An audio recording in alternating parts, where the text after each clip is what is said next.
Still Aleem! Genius from Aleem Yamal. Harry Kane! One of the most exhilarating down-to-the-wire championship fights we have seen. The world's greatest drivers gather. Oh, right on the door handles.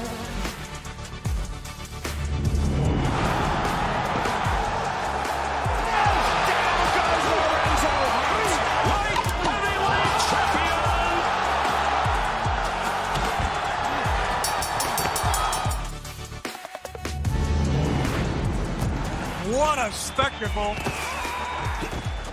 Let's go, man! Kick on the way! There is nothing like the Super Bowl. Let's make history! This is sensational! The genius of modern boxing!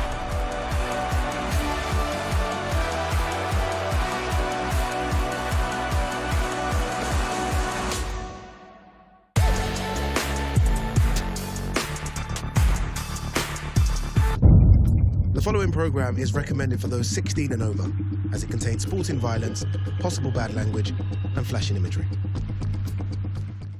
This is the moment the world has been waiting for. The judges are ready, the fighters are ready, the boxing world is ready. The fight starts now!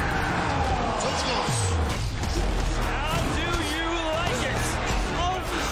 So aggressive, so focused. It all comes down to this. With a corner knockdown. Still the undisputed champion of the world. Fight Night, only on DAZN.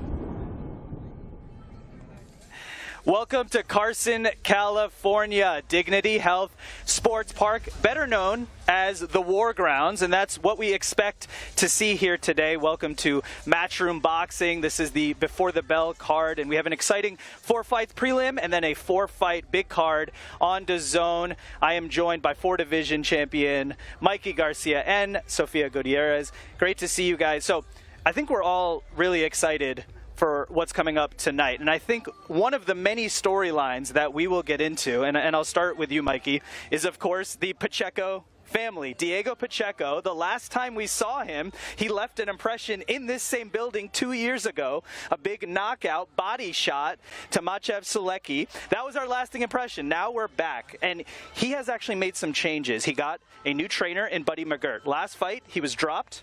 He went to the decision, so he wasn't happy with that. He made changes. So let's start there, Mikey. Your thoughts on the trainer change? Well, look, he obviously felt that he needed maybe a different trainer to sometimes highlight other things that are necessary, especially when you're moving up now with higher class opponents. You're fighting top tier fighters, and you want to just refine as much as you can. That's sometimes what you need, a new trainer, a new voice that can teach you, not necessarily teach you, but remind you of certain things that you might have lost, you know, while you're getting so comfortable with your previous trainer. And we did see that body shot that you mentioned 2 years ago. I was sitting right here when I seen that. He looks great. He's been developing very, very great as a fighter.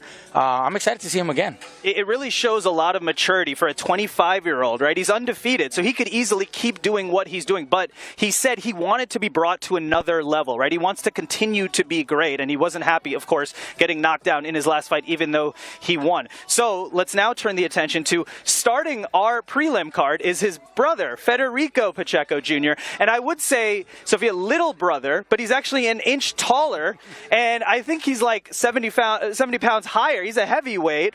And so I know you've spent time with Federico. You've seen him in action. This is a big opportunity for him on this card. Yes, most definitely. And having this opportunity back here in LA in front of friends and families, and he is no stranger to the War Grounds. We saw him fight here in 2023, I believe, and he's going to start the show off for us, and his brother Diego's going to finish the night off for us. It's an excellent card, top to bottom. Let's talk about some of the other storylines in our main card. Andy Cruz is in action, and I feel like this is a 100% must-win fight, especially after taking the devastating loss last fight. When they announced the decision, Cruz went to the canvas. He was in agony. He got back up. He's competing here tonight. Another fighter that I need to ask you about, Mikey, you're very familiar with him, and that is Chop Chop Gonzalez. Yes. He's trained by your brother. Yes. And he has an amazing story about turning his life around. Your thoughts on Chop Chop? Look, I think a lot of people can relate to a young kid who's coming from humble beginnings, rough neighborhood, and overcoming those life challenges and you know, becoming successful and look of a better life for family. He had his older brother who tragically passed away, and you know, all of these challenges that life has thrown at him, he's able to overcome and still pursuing, you know, greater things through boxing. I think a lot of people can love the story, can appreciate him, you know, fighting in the ring tonight. We're here to expect a great night from him. Absolutely. So that's our main card, 4 amazing fights, and before that, 4 incredible fights with various storylines. And let's take a look at our preliminary card and the fights that we're actually going to be looking at here tonight. And we talked about Federico Pacheco is going to be opening up the show. Frank Espinoza is in action. Sammy Contreras, he's been known as the next Oscar De La Hoya potentially. And of course, Leo Atang is going to be in action. He's a big heavyweight. He's making his U.S. debut. So, Sophia, let me ask you this. We've spoken about a lot of the fighters on this card. I feel like Leo Atang has a huge opportunity here. It's only his 2nd time in America, 1st time fighting on U.S. soil. He's only 19 years old, 6'6". He's an incredible heavyweight. He generally knocks you out. The time he didn't, he was very upset that he didn't get the knockout. He's still young, he's still learning, but a lot of potential ahead for Leo Atang. Yeah, he's very excited to be here and put on a show. Something about his hand speed. He knows that he's not able to show what he can do throughout the later rounds because all of his fights have been ending early. So he's trying to show his skills and show what he can do, even in the later rounds. So let's see if he goes for the knockout, finds opportunity, or if we see it go the distance. We shall see. That will be at heavyweight. Also at heavyweight, the first fight of the evening. So let's take a look at the tail of the tape for our opening bout. That is Federico Pacheco versus Nick Jones. This is going to be a great battle of 2 big men in the heavyweight division. Federico weighed in at 231. Nick Jones weighed in at 206. And there is going to be a little bit of a height difference, 6'5" to 6'3". It should be an excellent fight to start our card. And Federico certainly setting the tone for the Pacheco brothers before his brother, Diego Pacheco, in the main event of our main card. Let's get the action started. Let's go up to the center of the ring. Here is David Diamante. Well, ladies and gentlemen, good afternoon and welcome to Dignity Health Sports Park here in beautiful Carson, California, USA. We are live on DAZN for a big night of world-class professional boxing. We begin tonight with a 6-round heavyweight affair set to make his ring walk from Tulsa, Oklahoma, Nick Jones.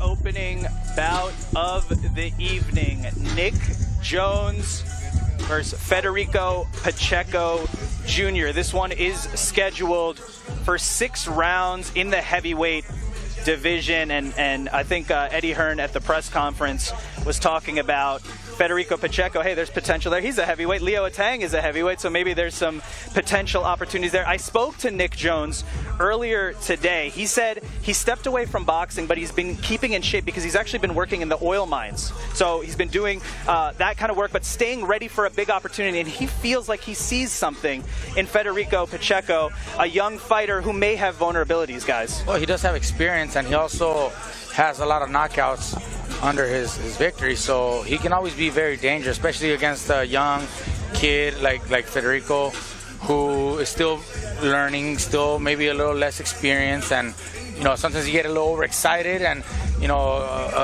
a guy like Nick Jones can actually capitalize on an opportunity like that. I think it's a great matchup. Nick Jones is in the ring, ready for his big opportunity here tonight. He can play spoiler. Yes, he's been away from the game for a couple of years, but he knows what a win over a Pacheco could do for his career, and he's motivated, ready for this big matchup and getting this chance here at Dignity Health Sports Park, the War Grounds. Certainly ready for Federico Pacheco. And now entering the arena, please welcome the young, undefeated heavyweight fighting out of South Central Los Angeles, California, Federico Pacheco Jr.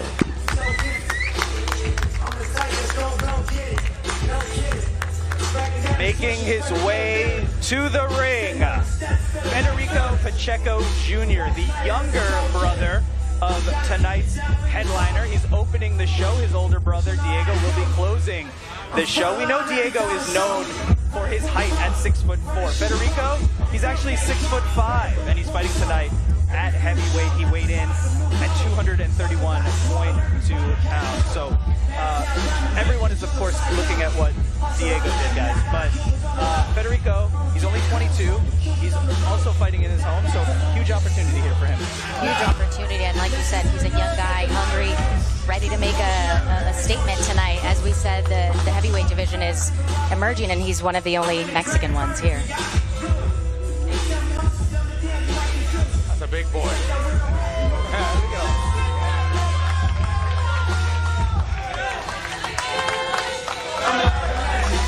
Federico Pacheco ready to open up our card. We have 4 fights on our prelims and then switch over to the zone for our main card here tonight. Of course, it's all leading up to Diego Pacheco versus Immanuwel Aleem.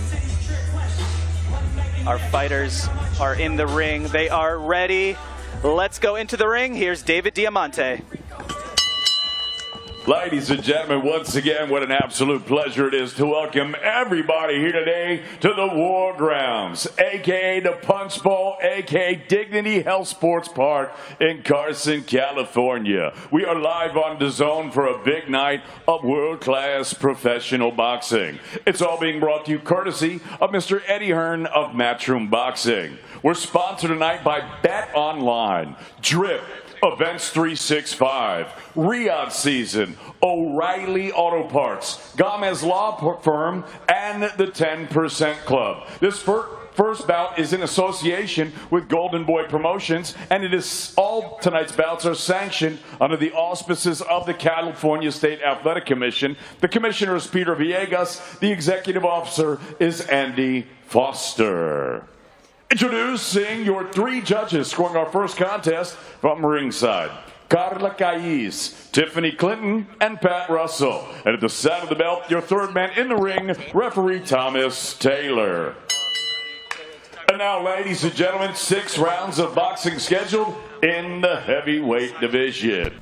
Introducing first, fighting out of the red corner, he wears blue trunks with white trim. He scaled 206 3/4 pounds. His professional record, 9 victories, 5 defeats, with 6 wins coming by way of knockout. He fights out of Tulsa, Oklahoma. Ladies and gentlemen, please welcome Nick Jones.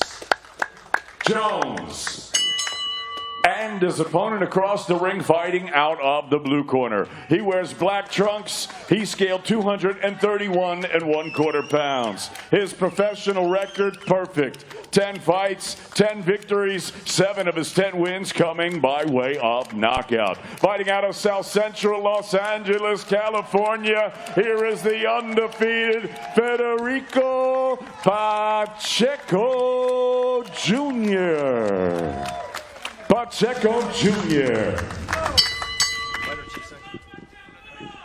Coach, can I be on this side? Coach, on this side? Thank you. All right, trunk's a little high over here, so we're going to the bottom of the title here. We're going right underneath the D on this side, gentlemen. You both got my instructions in the back. Protect yourselves at all times. Listen to my commands. Touch them up. Back to your corner, gentlemen. Nick Jones considers this an opportunity for redemption. Last time he was in this building. He faced tough F.A. Ajagba, was knocked out in round 1, and he's looking at this as an opportunity to essentially right that wrong. On the other end, Federico Pacheco Jr., you heard the crowd pop. He's the local favorite. He's in action here tonight. This fight is scheduled for 6 rounds in the heavyweight division. Referee Thomas Taylor holding up the action just to get everything all set underway. We are underway. Karan Bhatia on the call, joined by Mikey Garcia and Sofia Gutierrez. Federico Pacheco Jr. in the black trunks. Nick Jones in the blue trunks. And away we go, guys, on our prelims. That's it, baby. That's it. Be first. Let him be. He don't want it.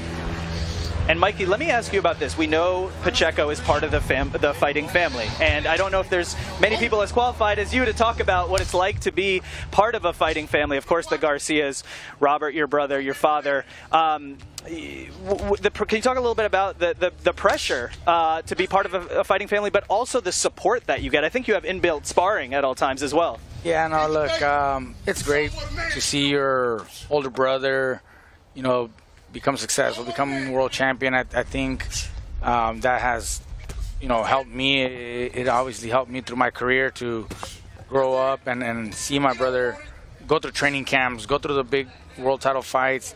I think Federico is looking at, you know, his older brother Diego like that too, learning from him, you know, growing up, watching him train, and you know, now achieving some, you know, great levels of success in boxing.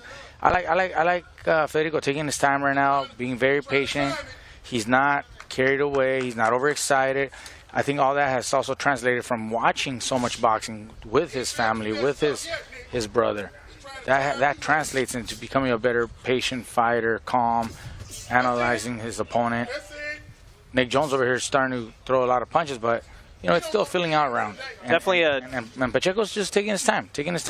Definitely a feeling out round, and you can see both fighters trying to position themselves to get inside with the jab.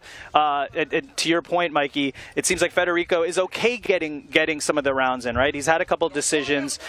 He's got 7 knockouts to his 10 wins. But for a young fighter, I mean, getting rounds in is definitely not a bad thing. No, definitely. And he's showing a lot more patience, a lot more composure than other fighters at 10 fights. You know, he's showing more experience. Like I said, part of that might be from watching his brother, you know, fight and train alongside. He's being calm, collected, looking for the right opportunities. I wouldn't be surprised if I see a good right hand, you know, by the end of the round, just to close the round. He's doing very well.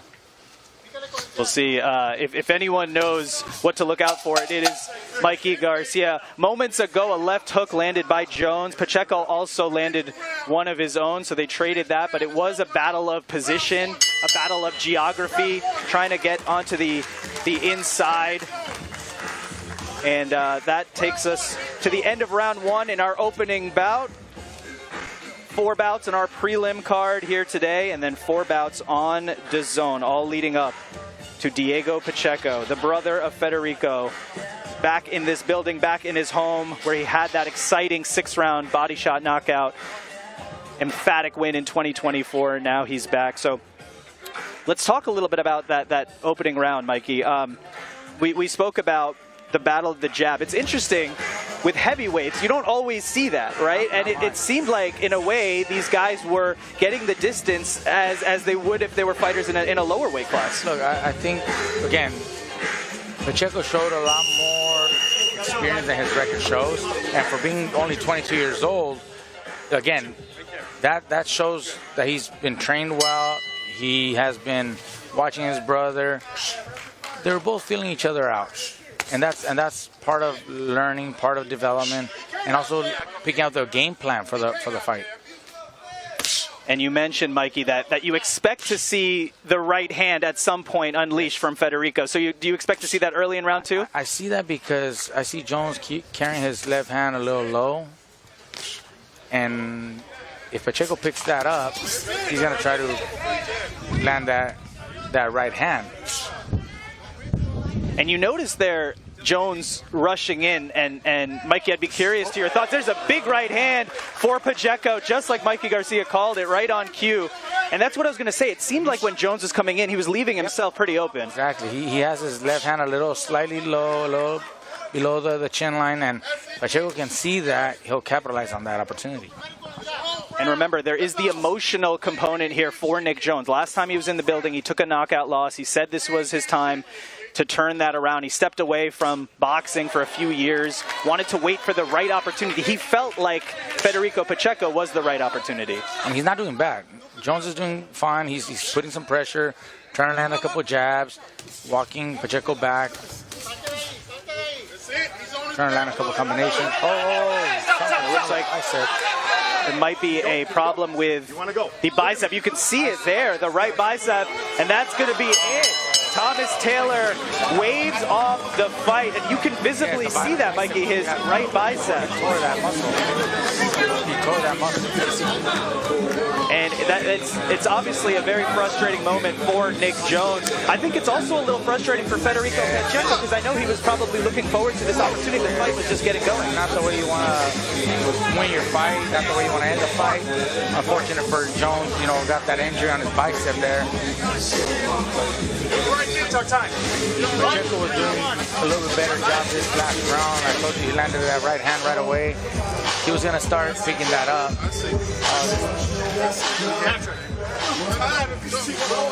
And now the attention turns to Nick Jones to make sure that he is okay. It looked, you could see it visibly with the biceps. He stopped immediately, looked at the referee. I think in that moment, I mean, there's really nothing else the referee can do, right, but wave it off. And Jones was actually asking the ref to continue. He said yes, but the referee saw the injury and decided to stop the foul, which I think is the safest thing to do. It's like the mindset of a fighter. You know, famously Bernard Hopkins, I'll continue with one shoulder, yeah, one shoulder, yeah. And I think for Nick Jones, it's even more important because his last fight came in 2022. So he wanted to wait for the right opportunity. This was the opportunity. He's been preparing, so he wanted to get the most out of it. So I guess the question now is what's next for either man? I mean, I do think there's a case to be said, even though it was such a short fight, to maybe run this back because it was somewhat competitive as it was going on to begin with. I think so too. I think they could let the injury heal and maybe they could run it back. Because both of these guys were actually in pretty good shape. Neither one of them was being outclassed, outpunched. I think they could do a few months from now, maybe by the end of the year or early part of next year. And we wait for the particular timing of the stoppage. David Diamante looks like he's moments away from being ready. And we will get the official particulars on the stoppage. They're taking care of Nick Jones, making sure he's good. All right.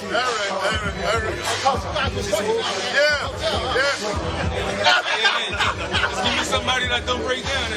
Come on. And Mikey, maybe you can speak to this a little bit. Both these fighters went through a full training camp for this opportunity.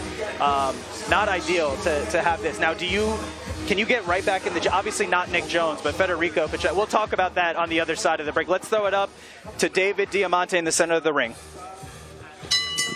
Ladies and gentlemen, referee Thomas Taylor calls a halt to this contest. The official time of the stoppage, 1 minute, 31 seconds of round number 2. Declaring your winner by TKO, he's still undefeated, Federico Pacheco Jr. Federico Pacheco will get the 11th win of his young career, only 22 years old, representing Los Angeles, California. And we're actually going to hear from Federico Pacheco. Let's go into the ring here, Sophia. Federico, congrats. You started the night for us. Your brother's finishing it off. I know you were just kind of getting the gears going into that second round. What can you tell us about your performance? Hey, I'll take the win, but, I had the first feel-out round, feeling him out a little bit. Second round, I started feeling my right hand on the money. The first right hand I threw, it landed flush, so I just knew it was going to be a matter of time now. And I think he knew that as well, so, So, you know, that was it.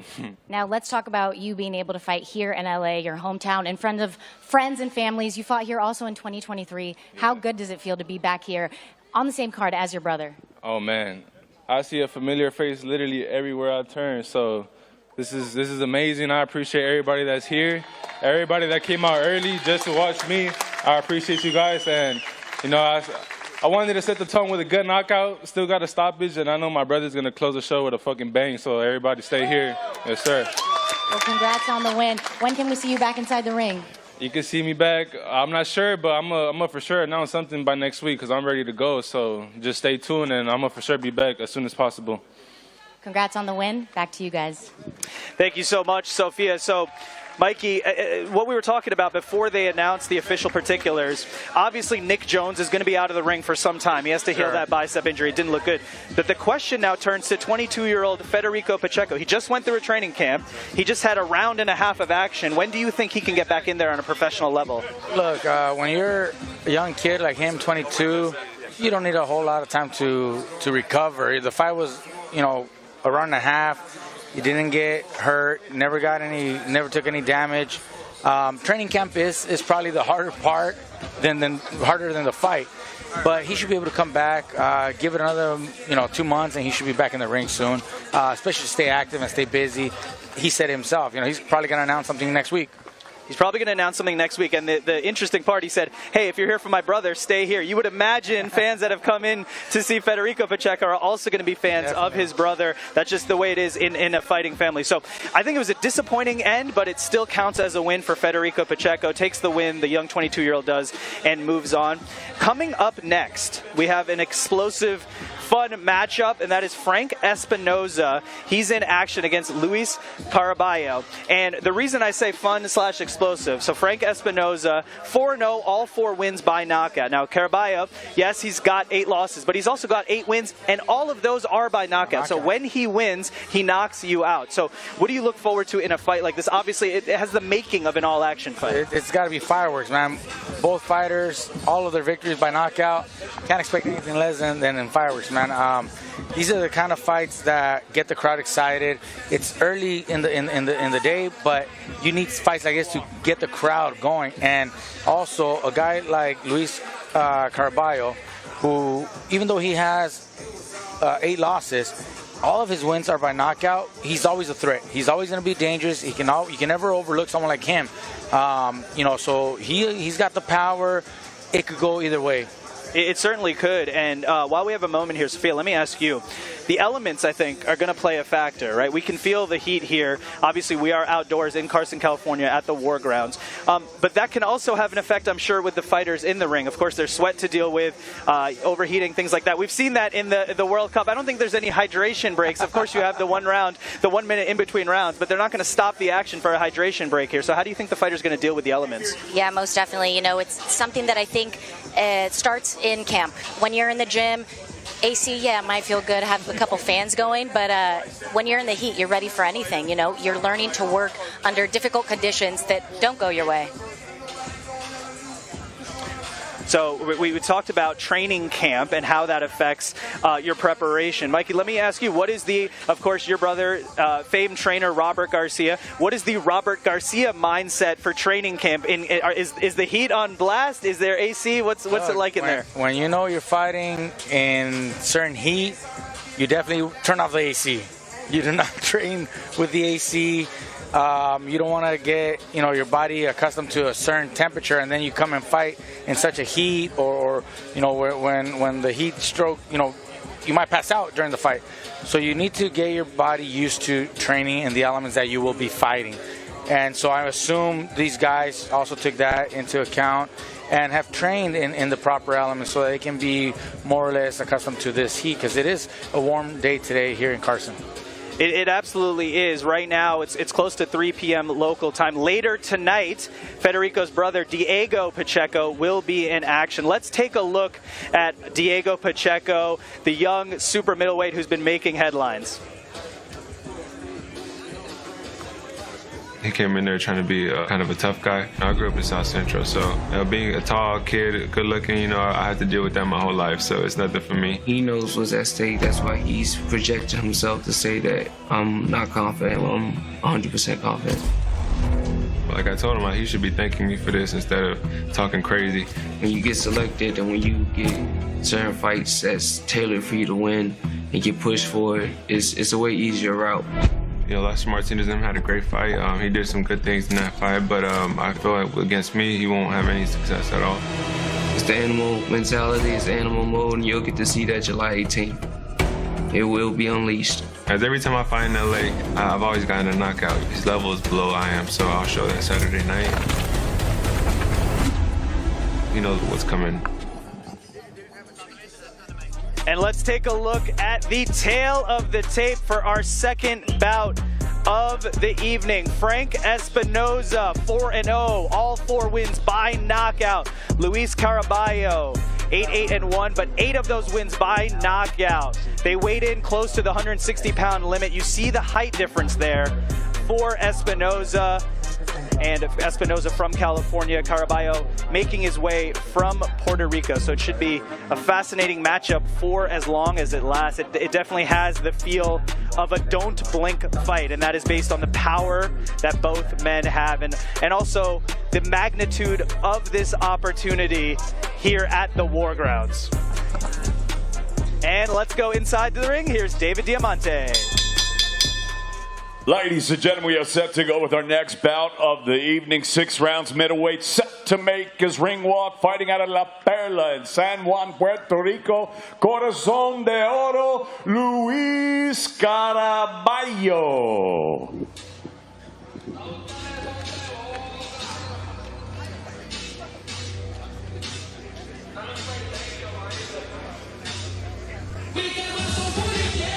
Making his way to the ring, Luis Caraballo, proudly representing Puerto Rico. We've been telling the story all night that he's got 8 wins, 8 of them by knockout. Yes, he's got some losses, but I think that means that, Mikey, obviously when he beats you, he can do so decisively. With that kind of power, I mean, like say, you can never blink. You can never count him out. You know, a hurt man is always a dangerous man. Even with losses, you know, he's always going to be a threat to any guy he faces. He certainly will be. There's also extra motivation for him. His last fight was in March against Justin Figueroa.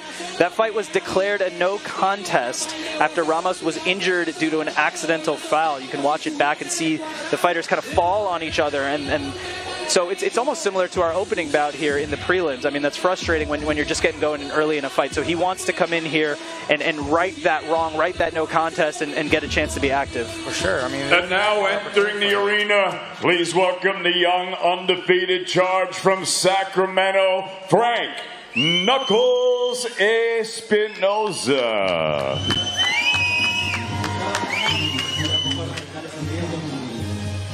Frank Espinoza, 4 fights, 4 knockouts, 1 mission on his mind. He's training with the legendary Ray Woods out of a garage gym. It's an unlisted private address. Ray Woods is very selective about who he trains with. Woods is actually the stepfather of Diego Chico Corrales.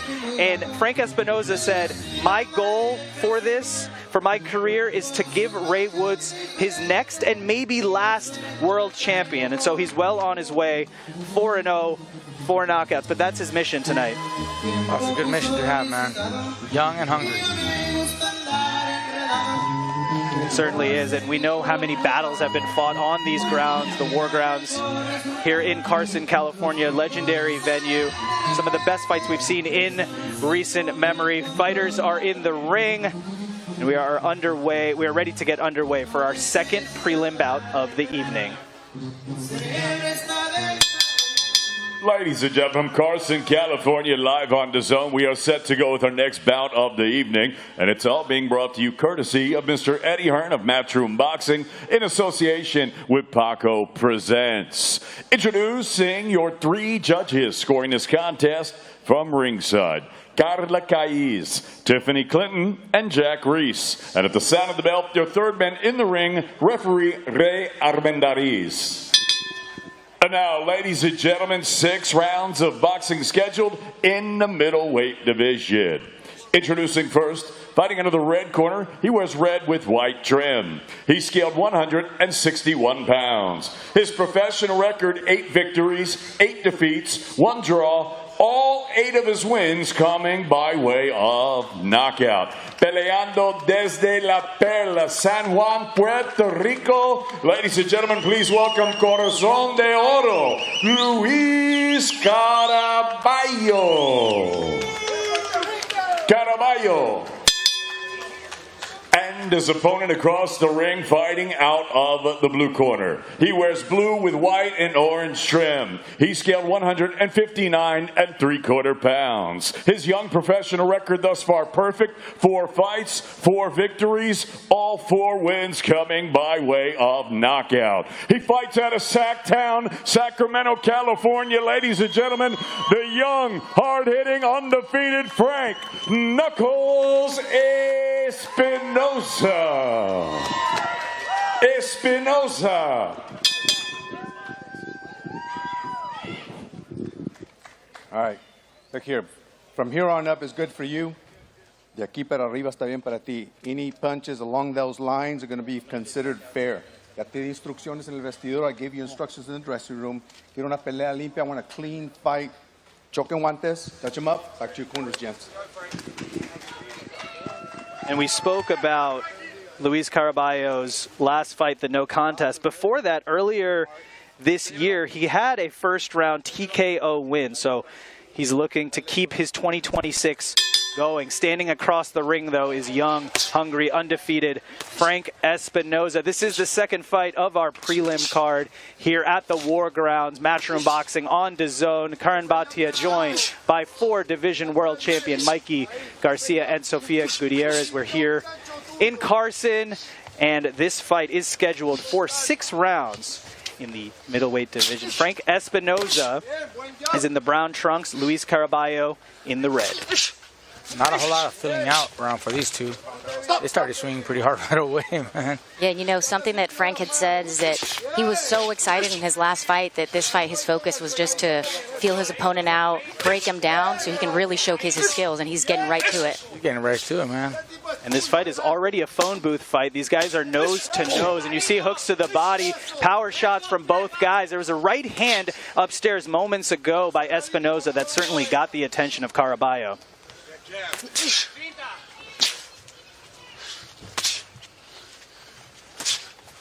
We spoke about the theme here, don't blink, and that is playing itself out here in the ring. Mikey, last fight we were surprised to see them feeling it out, not feeling it out here at all. No, I seen these guys right away swinging so hard. I'm like, oh wow, no wonder they got all the wins by knockout. They might have slowed down just a little bit now, but Espinosa landing some good overhand rights. Now he's starting to jab a little bit more. And I wonder if, Mikey, you can speak to this at, you know, fighting at the highest championship level. Is there a little bit of that adrenaline dump? Like you've gone through such a big camp, and now you're out there, you're so amped and pumped, and you kind of just go right at your opponent. It happens when you're in the earlier stages of your career because you're so excited, you know. But with experience, you learn to tame that and be patient, be calm. But that comes with experience. I mean, that's exactly what we saw right now. They came out swinging right away. Now Espinosa kind of took a little step back, a little bit better, you know, punch placement, and seems to be taking control more now. Absolutely. Some left hands downstairs to the body, right hand upstairs. There's another clubbing shot by Espinosa. You spoke about the age. Espinosa only 20 years old. And he's got 4 fights under his belt. There's a right hand and a left downstairs. There's a left uppercut for Espinosa. And Caraballo is hanging in there. He's throwing back. Yeah, absolutely. Well, he landed a couple good shots earlier in the round, too. So he landed some good overhand rights as well. I think Espinosa's starting to take control more. But you see Caraballo still swinging back and still, you know, making damn. There's some good body work by Espinosa. Look for a moment that Caraballo's knees buckled.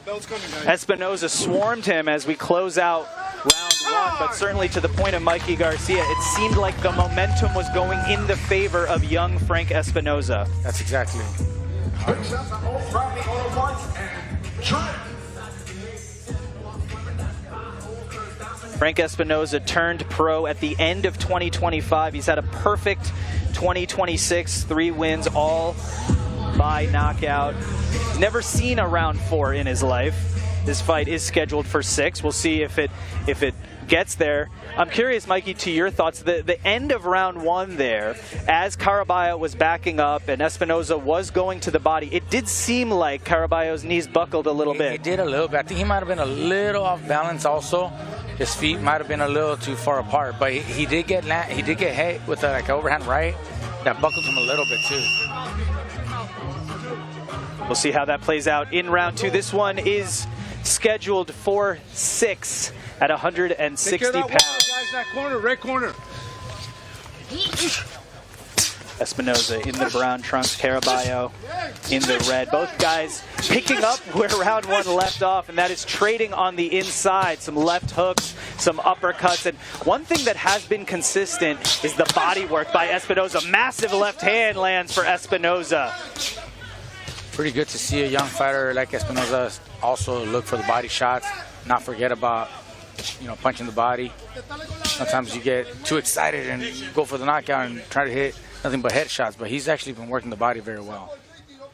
Espinoza has been showing Caraballo a wide variety of punches. There's the body work, and you can see Caraballo now covering up. Clearly, these shots doing damage, and to Mikey Garcia's point, investing to the body. It's a great way to slow your opponent down, especially the way that Caraballo came out in that round 1.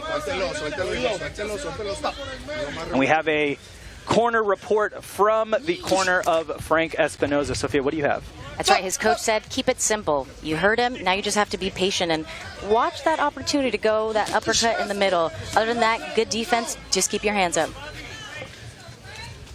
And sounds like a little bit, keep doing what you're doing. And clearly the end of round 1 was successful. The beginning of round 2 has been successful for Espinoza. And the question will be, can Caraballo keep up the pace that he started the fight with? And it's going to be difficult with this body work. The left hand upstairs for Espinoza in combination. Left uppercut lands. And he's not letting Caraballo hold him. Now throwing upstairs. Here comes Frank Espinoza. Espinoza teeing off on Caraballo. Referee Ray Armendariz is giving it a close look. He's letting Caraballo fight out of this.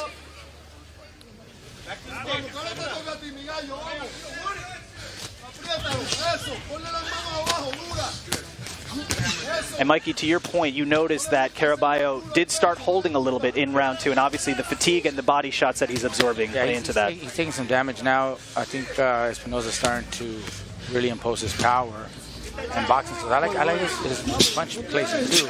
Good body shot, comes up with an uppercut, overhand right. He mixes it up so well. It's difficult for Caraballo to figure out, where the punches are coming from. Well, there's a huge right hand for Caraballo. Answers back. But it has been mostly here Frank Espinoza. I think one thing too, Espinoza, yes, he's investing to the body. Yes, he's going upstairs as well, but he's also moving really well too. He's not giving Caraballo a sitting target. Oh, for sure. He's well taught. Good trainers, good school. 10 seconds left in round 2. Here in Carson, California, the War Grounds. It's been home to so many great action fights. Fighters know that coming in here. They know the history here, and they look forward to competing here, right? There's been some great matches here in this city, in Carson, especially in this arena here, now the Dignity Health Sports Park. I remember back in the day, it went through different names, but some great fights have been, taking place here. Fight of the Year candidates, and if not Fight of the Year, fights for sure. So you do have some pressure to deliver when you're fighting. If you come here, there's a lot of history to contend with, and we know about Vasquez Marquez 3. Provodnikov versus Bradley was here. We talked about Diego Pacheco last time he was here. He won by emphatic knockout to the body. So there is pressure. It's also, if you look around here, it's the way that the venue is set up. It's very intimate, and it seems like the fans are kind of right on top of you, right? Yes, it's very intimate. Every seat here is a great seat. And you can hear the fans, you can hear the punches, you can hear the blows, from the stands. You still hear them. So Time in. Let's go. Box. Here we go. And the action will continue. And I'm curious, Mikey, how does a venue like this compare to, we know you fought in venues as big as Dallas Cowboys Stadium, things like that. How does a venue like this compare? Well, it just, puts you right with the fans. I mean, big venues are great. You get a lot. There's no hiding here, right? You're here. It's a phone booth, bro. I mean, you're so small, that the fans are literally right next to you. I think I see the body language of Caraballo starting to slow down, start to wear down. You can see his punches are not with that serious threat like they were in the first few rounds, even though he's still swinging, but I don't think they have the same power behind him. On the other hand, you see Espinoza started to land some bigger shots. Espinoza has maintained his power into this round 3. We mentioned Espinoza's never seen a round 4, so he'll look to continue that in this fight. And he's definitely putting a hurting onto Caraballo. Here comes Frank Espinoza. Might not see that 4th round today either. I got you. Caraballo holding on, trying to get a little break. Right hand upstairs blocked by Espinoza. There's another body shot. And now a swarm of punches upstairs by Espinoza. Caraballo holds on. Tie him up. Right hand upstairs, partially blocked by Caraballo. And it seems like, Mikey, correct me if I'm wrong, but it seems like Espinoza is now maybe lining up a big power shot, trying to get that time and get that distance right. Yeah, he's trying to time him, trying to find the right distance. He lands some good uppercut right there. I think he's going to land a good right hand. Oh, just like that. He almost took him down with that one. And I think I seen him do that a couple of times, so I think he's practicing for that or waiting for that. 1 point holding. Oh, come on, man. And that will be 1 point for holding. Referee Ray Armendariz is going to take 1 point away from Luis Caraballo. We mentioned the excessive grabbing and holding there to get a break, and a point will be taken away. And that's just giving Espinoza even more motivation here. Left hand, right hand upstairs, followed by a shot to the body. Oh, huge uppercut by Espinoza, and another. And that will be ruled a slip. Referee Ray Armendariz rules that one a slip, but those body shots are starting to pay because his legs are no longer strong. Oh, that right hand. The legs look very weak for Caraballo. 10 seconds to go in round 3. Looks like he's going to see round 4.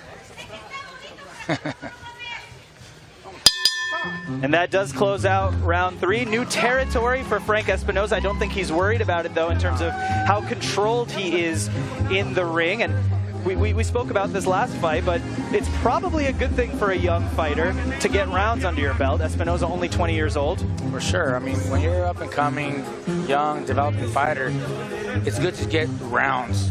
It's experience. It teaches you to be patient. Not every guy you're going to knock out in the first round. It's little lessons like that that allow you to develop as a better fighter for the future of your career. Before this fight, Frank Espinoza said, "I'll make sure they don't stop it in the corner." He's going down in the time. As we say that, they stop it in the corner. So Frank Espinoza doesn't get his wish to stop it in the ring, but he still gets a TKO win, and I'm sure he's going to be thrilled about that, getting the win. And he still never really saw round 4. He never saw round 4. Yeah, but you could see that Caraballo was starting to, feel the pain, feel the hurt. His body language was telling you that he was hurting. Props for Espinoza. Performed really well. I like his boxing. I like his combinations. Worked the body, worked upstairs. He's got a good future. And it seemed like Espinoza's game plan was certainly working, and that was go to the body, slow Caraballo down, which he did, then go to the head, then use movements, and all of that paid off in a big way. I'm sure you agree with that stoppage. Sometimes you have to stop a fighter and save him from himself. Yeah, definitely. Look, he was not showing you anything else, any promising, any future opportunities, and also you can just read his body. You can see it in his face. He knew he was outclassed, and so I think the corner they did a good job stopping the fight. There's no need to send out their fighter and just receive extra punishment for no reason. It will go down as a big TKO win for young Frank Espinoza, who will now improve to 5-0, 5 knockouts. And we spoke about the storyline earlier. He linked up with legendary trainer Ray Woods, who is very selective about who he trains. Ray, the stepfather of Diego Chico Corrales. And the mission that Espinoza wants to deliver for Ray is to give him one more world champion. So he's clearly on his way there. Mikey, do you see the makings of a future world champion in what we saw tonight? He has a good future. He looks good. I like what I've seen. And let's get the official particulars of this stoppage. Here is David Diamante. Ladies and gentlemen, referee Ray Armendariz calls a halt to this contest at the end of round number 3 on advice of the ringside physician, declaring your winner by knockout. He's still undefeated, Frank Knuckles Espinoza.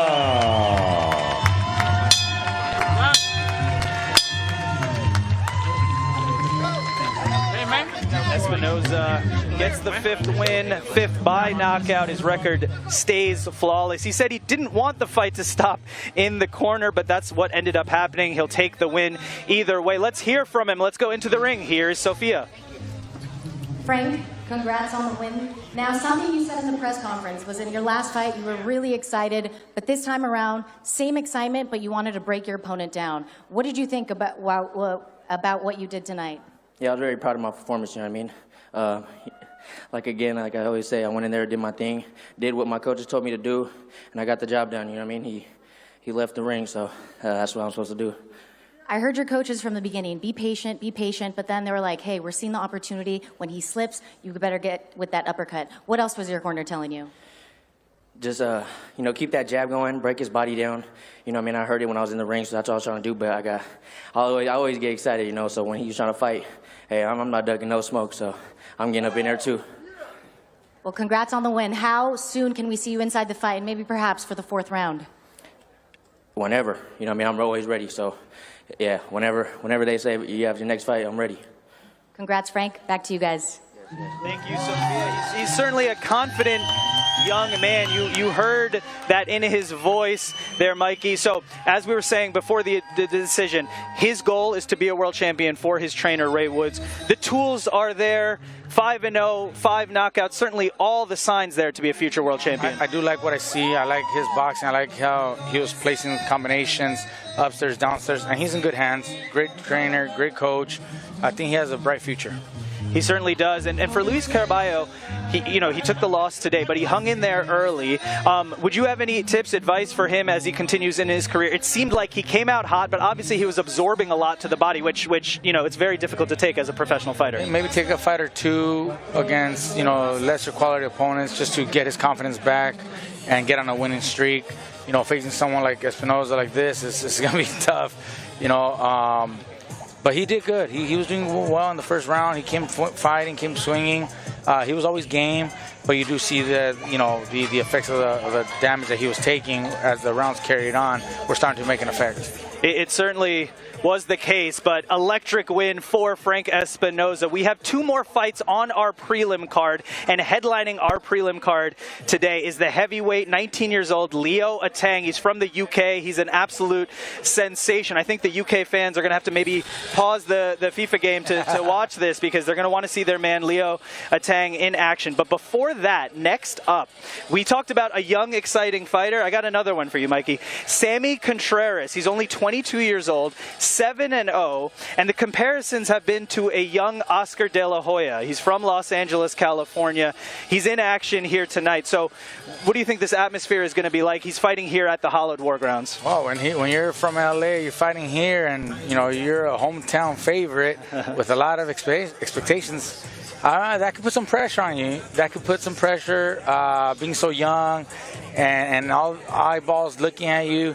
Let's see how he does. Let's see how he performs. But these are all the learning, experiences that I'm talking about. When you develop as a young fighter, you got to encounter these type of challenges, these types of atmospheres to overcome, so that when you do make it to the big stage, you're not, a deer in headlights and then freeze, because you've experienced a little bit here, a little bit there along your career.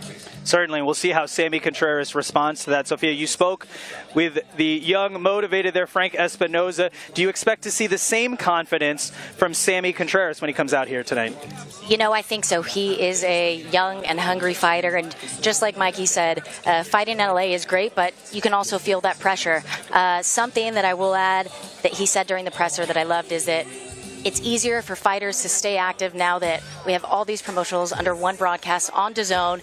It helps these fighters stay active, and it used to be that the prospects fought on the promoter's card, but now they're getting even more exposure. So I think it's a win-win for all of us, for fight fans and for the fighters. For sure. There's so many promoters that have now linked with DAZN, and Eddie Hearn's been speaking about this all week, and this actually is a huge win for fans because we're getting great matchups, right? Some of the best prospects fighting each other, fighting on different cards. And Mikey, you've obviously, you know, experienced the entire promoter game from end to end. Having the ability to make good fights happen, especially as you're coming up in your career. I mean, that's paramount for young fighters. Look, when you were stuck to one promoter, one network, sometimes it's hard to get certain matches, you know, and now that most of the big promoters are all under one banner, with DAZN being the broadcasting, that's great because the fans get to see fights that otherwise wouldn't match up. It wouldn't happen. Now the promoters are working together, one banner, one network, pushing for certain fights that the fans want to see,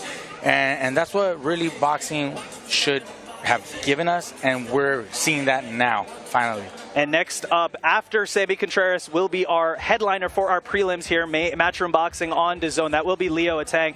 Sophia, before we continue here, let's talk a little bit about our main card later this evening on DAZN. It's a stacked card, and we're all looking forward to some of these fights. The co-main event, Andy Cruz, a must-win fight for him. He took a loss last time out. He was devastated. He's back. He's ready to make a statement, the gold medalist, of course. And then in our main event, Diego Pacheco, the hometown fighter, last time he was here in 2024, he left with big impression with that body shot against Sulecki. So a big card here tonight. Big card here tonight, and I want to touch a little bit on that co-main event with Andy Cruz.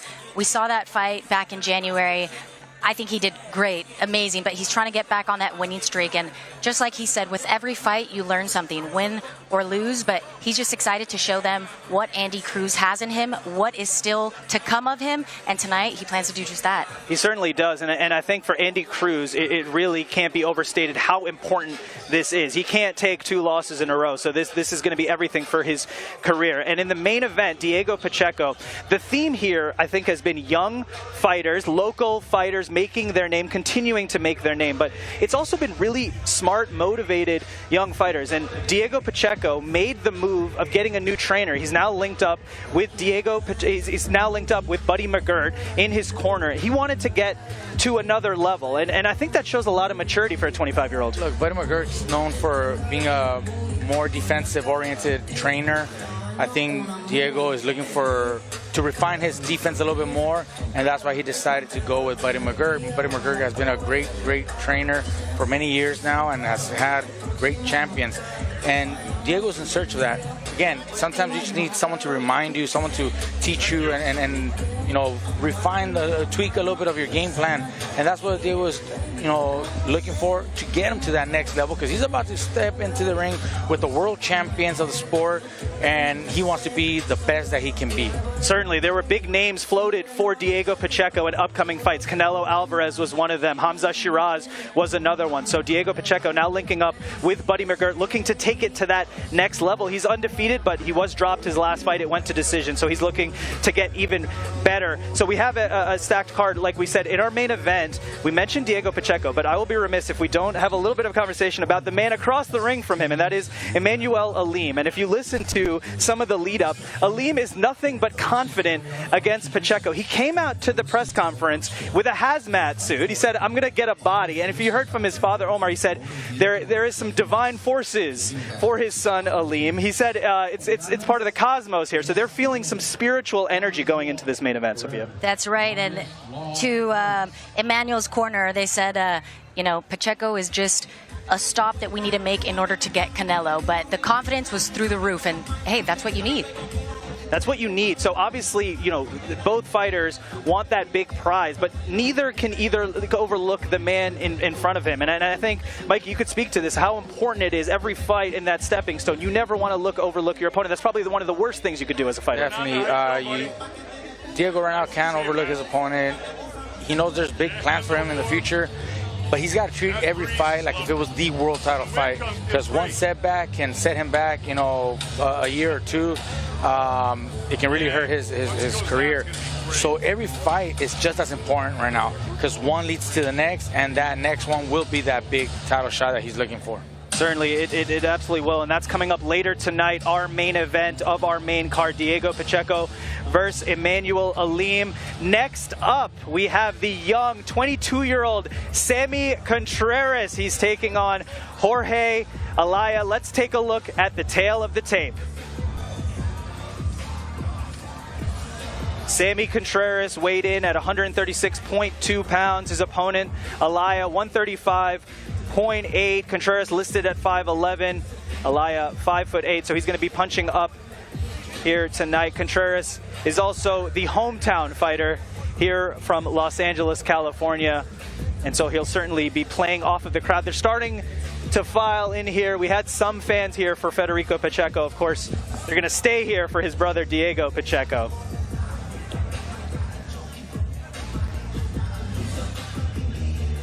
And that is our next card underway. After that, our main event for our prelims, Leo Atang, first time on U.S. soil competing here. Brilliant fighter from the UK, only 19 years old. But before that, we have our co-main event of the prelims. Let's get it started. Here's David Diamante. Ladies and gentlemen, from Carson, California, live on DAZN, the action continues with a special lightweight attraction. Now making his way to the ring from Querétaro, Mexico, please welcome Beto, the Shark Ayala.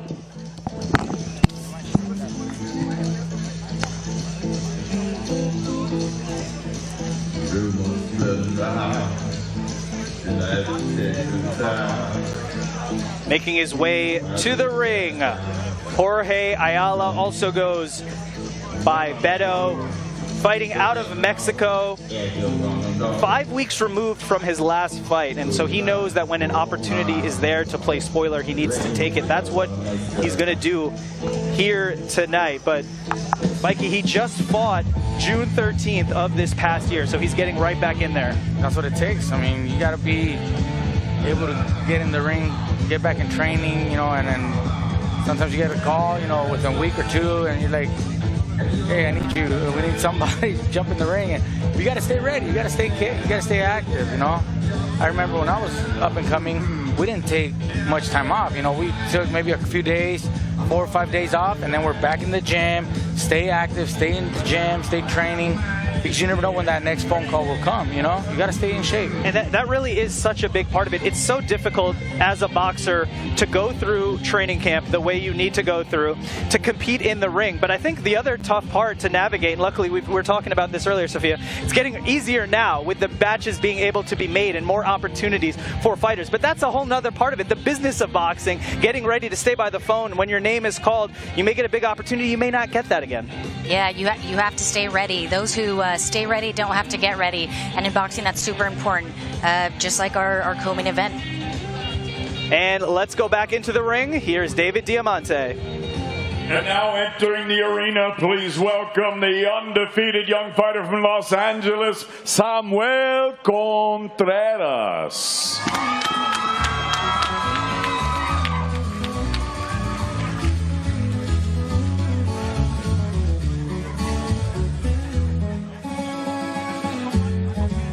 Samuel Contreras. His dad put gloves on him at just 4 years old in front of the family TV. 200 amateur fights later, the LA kid fights at home tonight. Comparisons have been made to a young Oscar De La Hoya, so that will add expectations here. But so far, he's undefeated, 7-0, 3 wins by knockout. So far, he's lived up to those expectations, but those are going to continue to stay with him during his career. Oh, definitely. Look, he's a promising young fighter, fighting here in his hometown of LA, right here in Carson, your backyard basically. So there's a lot of expectations. He's got to learn to be patient, calm, and just overcome, the pressure of the fans and the media and everybody looking at him.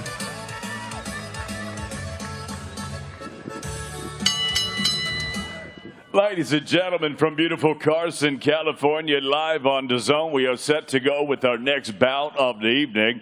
And it's all being brought to you courtesy of Mr. Eddie Hearn of Matchroom Boxing in association with Top Rank Incorporated. Introducing your 3 judges scoring this contest from ringside. Dr. Lou Moret, Pat Russell, and Fernando Villarreal. And at the sound of the bell, your 3rd man in the ring, referee Ray Corona. And now, ladies and gentlemen, 6 rounds of boxing scheduled in the lightweight division. Introducing first, fighting out of the red corner, he wears black with silver trim. His official weight, 135 3/4 pounds. Professional record, 2 victories against 2 defeats. He fights out of Querétaro, Mexico. Please welcome Beto, the Shark Ayala. And his opponent across the ring, fighting out of the blue corner. He wears teal with silver piping. His official weight, 136 1/4 pounds. He is undefeated in his campaign as a professional with a record of 7 victories, no defeats, 3 wins coming by way of knockout. Fighting out of Los Angeles, California, please welcome Samuel Contreras.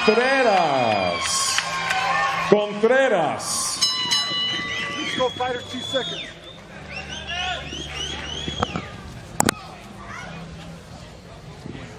Mouthpiece. Mouthpiece. Nothing below there, nothing below there. You want to touch gloves, do it now. God bless. Samuel "Sammy" Contreras, only 22 years old. Expectations on him, comparisons to a young Oscar De La Hoya. That's because he's a 14-time national champion. He's had 200-plus amateur bouts against the likes of Abdullah Mason, Immanuwel Vargas, and many others. He's already got 3 wins in 2026. He's in the teal trunks. Across the ring is a young, hungry Jorge Ayala. He's from Mexico. He's motivated. His last fight out was only a month or so ago, so he's ready for this opportunity as well. This one is scheduled for 6 rounds in the lightweight division. Similar to his opponent, Sammy was last in the ring 2 months ago, so he's staying active, something that he mentioned earlier this week, and we're seeing him here do it in LA, and you heard his friends and his family cheering on, and I'm sure that adds some excitement. Good use of his left hand by Contreras, jabbing and hooking with the left hand. That's always good to see from a young fighter. To learn how to master that left hand, the range, the distance. He can manage a lot of things off of that left hand. Contreras listed at 5'11", Ayala at 5'8", so Contreras will have the height advantage and the reach advantage, and it looks like, to Mikey's point, he's looking to use that tonight. Stay at distance with the jab. Fast, jab, solid. Look at that. They don't always have to land. Sometimes, like I say, it's just to keep a distance or to measure your opponent. So he's doing very well with that jab. We're also seeing some hand speed by Ayala as Contreras comes on the inside. He landed a couple shots there, and they were sneaky quick.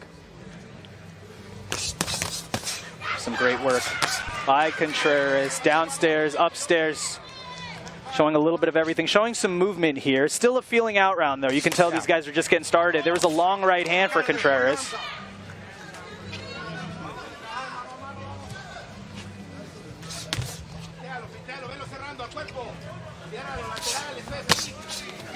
Left hand for Ayala.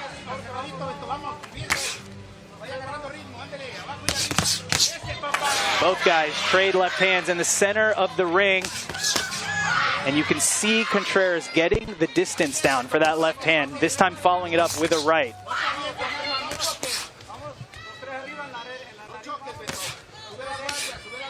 That jab for Contreras, lightning quick, and it's very accurate as well.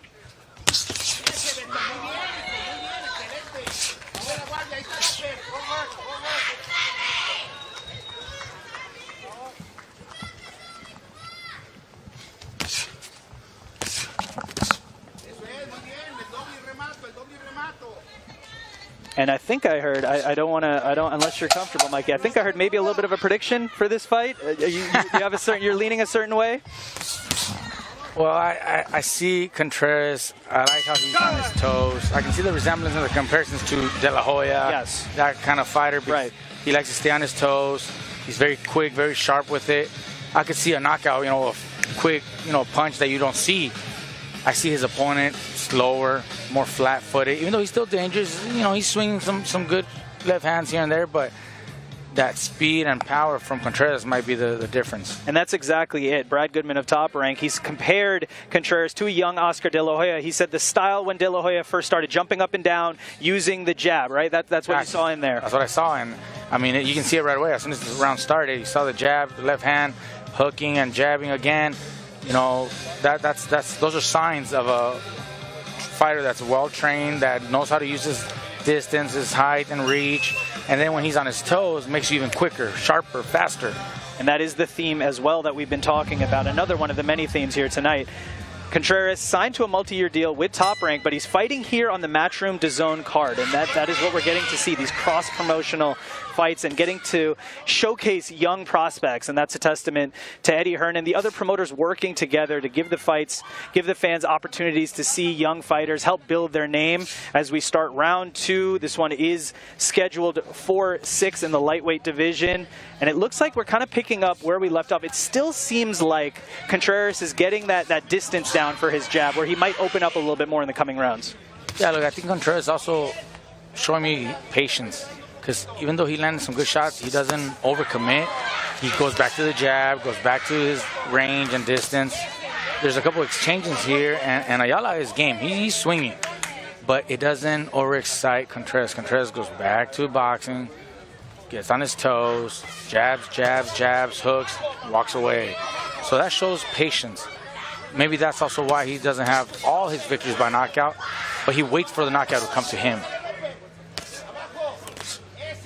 Certainly, Sammy is a boxer. He can brawl, but he's a boxer. He doesn't necessarily look for the knockout. He says knockouts are a bonus. And so he wants to go in there, do his job in a methodical way. And I think, Mikey, there's a huge right hand for Contreras. Good right hand. And another one. Ayala might be hurt here in round 2. There's a left hand downstairs for Contreras.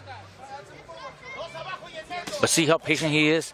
He landed some really good shots right there, but he goes back to his jab, stays calm, collected.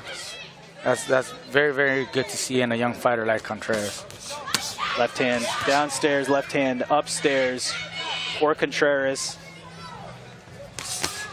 Right hand again, and it seems like just a moment away from some of these shots landing cleanly. Right now, Ayala is blocking some of them cleanly. Ayala, only 25 years old. He's been active, 4 fights under his belt, so he's hanging in here. But here comes Sammy Contreras.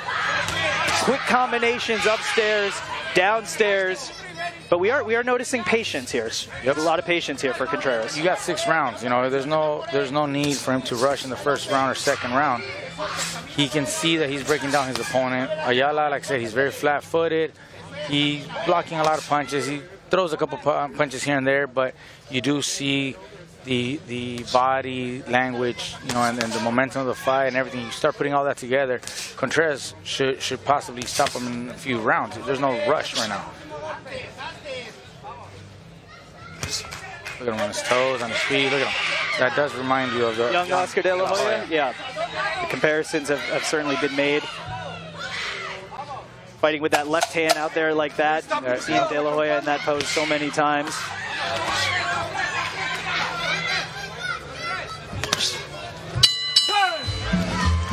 That will close out round 2. The theme here is the young fighter, Sammy Contreras, only 22 years old. He has a patient game plan.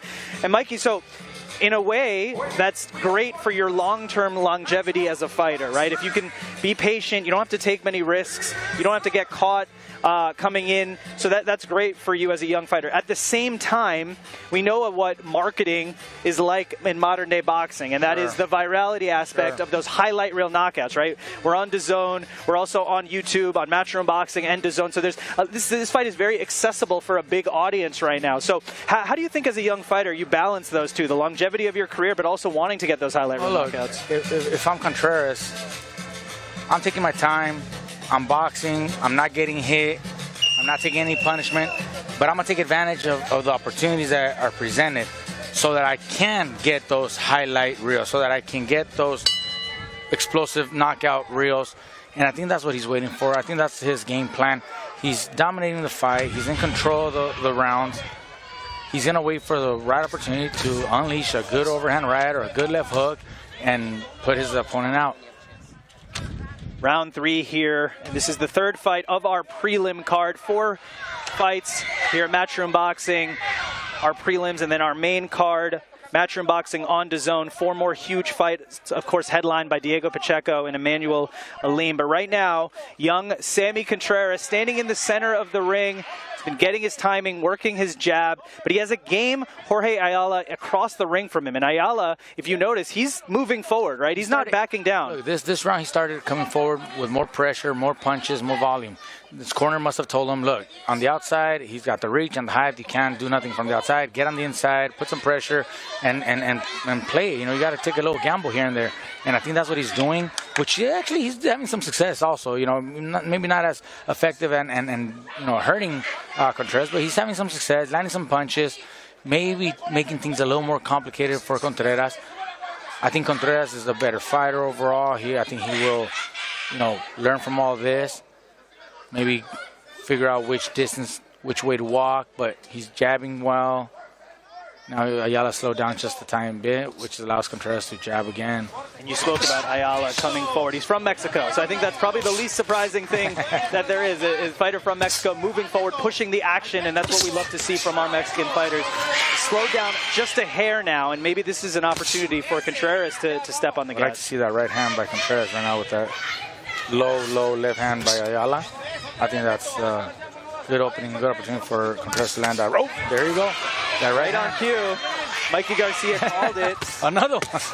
And there's another right hand for Contreras. He's got that left hand way too low, man. There you go. And Contreras looking to take advantage.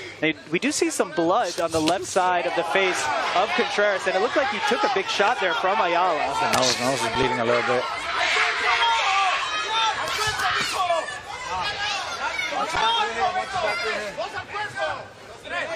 So Sammy Contreras, a little bit of adversity, some blood on the nose, and a tough opponent in front of him. But continuing with his game plan, setting up the right hand. There it is again, just misses. All of this is great experience for a fighter like Contreras. Little adversity, like you mentioned, a game opponent that can take a punch, that doesn't go down with the first punch you land, that also can, you know, get you to bleed a little bit. You know, all these things are great experience opportunities in a developing fighter's career like this. And I think to your point, Mikey, you don't want to get to the championship level without ever having gone through that adversity, right? If you have a cut your first time at the championship level, you may not be sure how to deal with it, but deal with it here at the War Grounds and learn how to get through that, learn how to get to your corner, let his cutman do the work, say, okay, this might be distracting a little bit, but I can make adjustments, right? And that's what Contreras is getting. That's what he's gaining from this fight. He's clearly winning every round, but there's little bits and pieces of experience that you're gaining that are much more valuable than just a victory in the first round. We spoke about what Contreras has achieved. 14-time national champion, 200-plus amateur bouts. He's fought great competition in the amateurs. Mexican, Salvadorian, and Honduran heritage, and so he's representing, and across the ring, Ayala from Mexico, and we're seeing the Mexican style. He's coming forward. That's how he started round 3, and it looks like that's how he's going to start round 4 here. This one is scheduled 4-6 in the lightweight division. And there again, jab, right hand by Contreras, this time partially blocked by Ayala. And if you notice, Mikey, you spoke about Ayala's left hand and his right hand. Now it's up, but later in the rounds, it seems to dip a little bit. Maybe that will give openings to Contreras. Yeah, it seems like right now he's a little fresh from the break, but just like in the last round, he started to keep that left hand a little too low, and that allowed Contreras to start landing the right hand. Oh, a good body shot by Ayala. He's trying, you know, he's got a couple shots in there. Ayala going to the body. Huge left hand for Contreras. Again to the body, and Contreras putting on a show here in round 4. Big right hand upstairs for Contreras.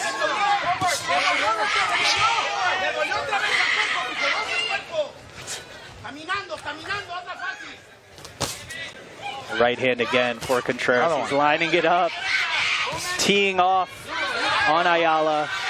We're starting to see that left hand dip a little bit. Yep. And especially with the height and reach advantage, that right hand over the top for Contreras has been there. And I'm curious, Mikey, we spoke about the height difference here, 5'8" to 5'11". Obviously, you've been the shorter fighter in a certain amount of your fights, and I'm sure you've had to work with that. So what would you do if you're Ayala to kind of close that? Well, I would try to actually get lower and get shorter and bend my knees, get on the inside, get on his chest. I'm being outclassed from the outside because his height and reach are too great for me. So I'm going to stay low and get on the inside, make it complicated for him, smother him if I can, make it a very close quarters fight. And I think he tried that in the previous round, the early part of the previous round. This round, not so effective. A little low there, but not. So yeah, I mean, that's kind of like what you have to do. In a way, it's hard to do that when you got someone like Contreras who's very effective with his jab and his height and reach. And right on cue, that right hand landed. Yep. So it's, in a way, you're saying Ayala should make himself smaller, give Contreras less of a target. He's not doing so now. And here comes Sammy Contreras, left hand upstairs, right hand upstairs. There's another left hand that lands clean. Contreras teeing off here in round 4. Right hand to the body lands clean for Contreras. Ooh, another one upstairs. This time, the head of Ayala accidentally hits the nose of Contreras. Remember, we saw blood already from that nose. So more adversity for the young Contreras, only 22 years old, but certainly he's in full control here. But not an easy fight, and definitely not an easy opponent. A very game opponent here in Jorge Ayala. It's a game opponent. It's one of those opponents that is going to test you, is going to push you, is going to make it, you know, a real fight for you. You're going to learn from the experience. He's not here to collect the paycheck by taking a knee with the first shot he gets, you know. Well, as big of an opportunity as this is for Sammy Contreras, he's fighting at home. Contreras is, we talked about the comparisons to great champions that have come before him. Ayala has a massive opportunity here because, yes, he's 2-2, but if he wins this fight, if he can somehow turn this around, I mean, sky is the limit for Jorge Ayala, taking out a young, hot prospect, and I'm sure that was on his mind coming into this fight. And that's why he's been gaming. That's why he hasn't taken a knee or nothing like that, because he still believes he can probably do something with this. Even if he gets him to go to the distance, maybe, you know, gets a good round or two in here, that shows, you know, his ability to fight and stay with the top contender and a top prospect like Contreras, and they'll give him another fight. They'll bring him on again. This one scheduled for 6. We're in round 5, and as we've seen in the beginning of the rounds, Ayala moving forward, hands up. Contreras being patient. He lands a couple jabs. We're seeing some great movement from Contreras, right? He lands the 2 jabs, sometimes with the right hand, and then he immediately shifts to his left. And by the time Ayala recovers from that, Contreras has already moved sidestep to the left. Yeah. Ayala starting pretty strong this round. Landed some good shots right there earlier in the round. Just like that. Left hand to the body for Contreras.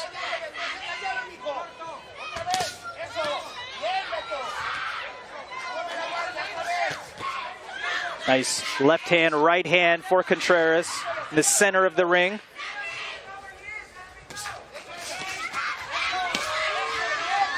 But Ayala is moving forward. He's in Contreras' grill, and if you want to talk a little bit about the elements here, right? We're here in Carson, California. It's about 84 degrees. We're fighting outside. And Ayala has fought at all different weights, 140, 151, 135. Whenever the challenge comes, he's ready. So he's a guy that says, I don't care about the conditions, put me in there. And that's what we're seeing here tonight. So his toughness is certainly on display. He's definitely tough and definitely game. Oh, good right hand by Contreras there. I want to see more combinations by Contreras now. He's already outboxed him for 5 of the rounds. Let's step up the game. Let's step on the pedal there and let's get him out. Let's try to put a little more behind the punches. See if we can get him out or hurt him. Oh, good uppercut by Ayala. Beautiful left uppercut for Ayala. But Contreras seemingly took it well. He's answering left hand, right hand. And it'll be fascinating to see the instructions in the corner after round 5 if the Contreras team says, hey, you should go for a knockout here and up the pace. Well, it goes back to the topic of the sport now in this age where there's also marketing behind it, where you also want to have, you know, some exposure, some highlight reels. You've already boxed, you've already taken care of business, you're winning the fight. Maybe you take a little risk. Try to get that highlight reel, try to get the stoppage, knock them out. Even if it's just for 30 seconds or a minute of a round, and see how your opponent responds. And clearly, Mikey, you saying that, watching the first 5 rounds, you feel that for Contreras to do so, he's not in jeopardy of being knocked out or hurt. No, I don't think he would be hurt. He's got caught with a few uppercuts here and there, but nothing serious to consider, you know, him getting knocked out. I wouldn't think that's a threat. Sometimes you want to test your opponent by, you know, 30 seconds to a minute of pressure, of combinations, solid punches, to see his reaction, see how he responds to that. Does he shy away? Do you read his body? Is he trying to hold on? And that gives you a good understanding of where to go the next minute or two. If he's fighting hard and he's still, you know, swinging hard, okay, maybe you go back to your boxing. And certainly with this 6th and final round, we spoke about what we want to see Contreras do. For Ayala, what would you like to see him do? Obviously, he's moving forward. He's able to keep his hands up at times. He's also landing some hard shots. We saw the uppercut last round. What do you want to see from Ayala in this last round? And I would like to see Ayala throw everything. I mean, you're losing the fight, but you haven't been hurt either, so go for it. Maybe you land something or just do something so good that at least they call you back. You know, you don't just go out there and keep doing what you're doing. You want to change something up. And we spoke about the fascinating possible instructions in the corner of Sammy Contreras before that round. Sophia, you were able to get in there. What'd you learn? Yeah, well, I saw them. They were trying to handle the blood that was coming out of his nose. But they asked him, you feel good? He says, yeah. They reminded him, keep throwing punches, but move out the way. You're throwing them, and you're standing right in the middle of him. So let's see what we get in this last round.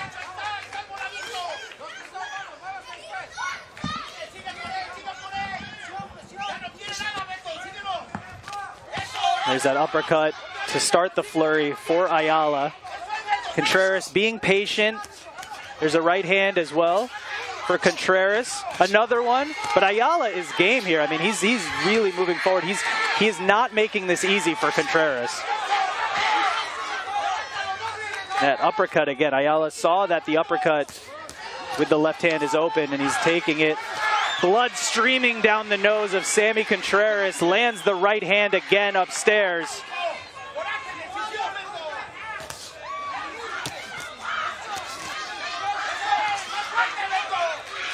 Both these guys trading in the center of the ring.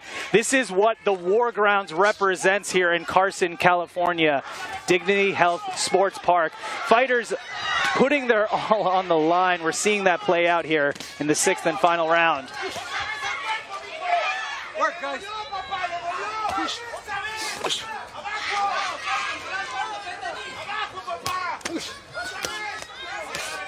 Left hand, and again upstairs for Contreras.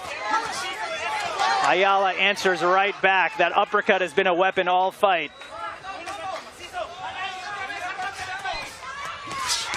Huge left uppercut by Contreras. Ayala eats it, walks through it, moves forward.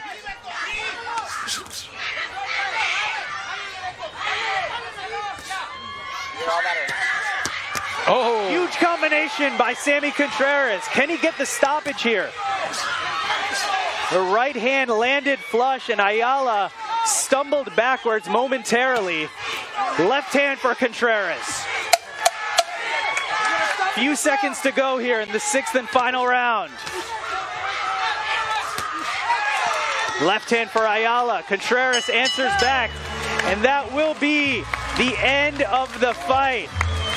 Sammy Contreras, Jorge Ayala paying tribute to the tremendous fights that have happened here in the War Grounds, and this is what this venue represents. Young, hungry fighters putting it all on the line in the center of the ring, and that really played out. And what was especially exciting about that fight, Mikey, was that the longer it went, the more intense it got. I almost would love to see 6 more rounds of that. Definitely. I think Ayala warmed up and started swinging better. When his corner told him to go on the inside and exchange more, he followed his corner's instructions, and he made the fight a little more competitive.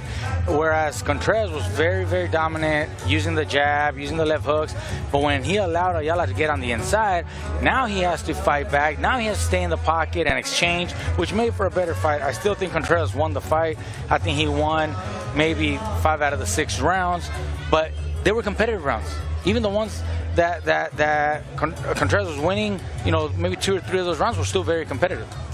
There were moments for Ayala, and I think we all learned about the toughness of Jorge Ayala. I don't think there's going to be a line down this block trying to take on Jorge Ayala. He came forward, he fought with the Mexican style, he was in Contreras' grill. He actually drew first blood. Contreras was bleeding from the nose, but fantastic performance as well, though, from Sammy Contreras, because he had the tough opponent in front of him, but he didn't relinquish control. He didn't he didn't become sloppy, right? He didn't sell out for the knockout. He said, I'm going to work my jab, I'm going to land the right hand. He did a lot of body work, especially towards the end of the fight. Both fighters traded uppercuts towards the end of the fight as well. So just a great matchup between 2 young, hungry fighters. Contreras 22, Ayala 25, and tremendous back and forth fight. But it did seem like Contreras was maybe the sharper man as the fight went on, and he probably, we'll see it with the judges' scorecards, but probably banked more rounds. Yeah, I think so too. He was, like I said, I think he's won 5 out of 6 rounds.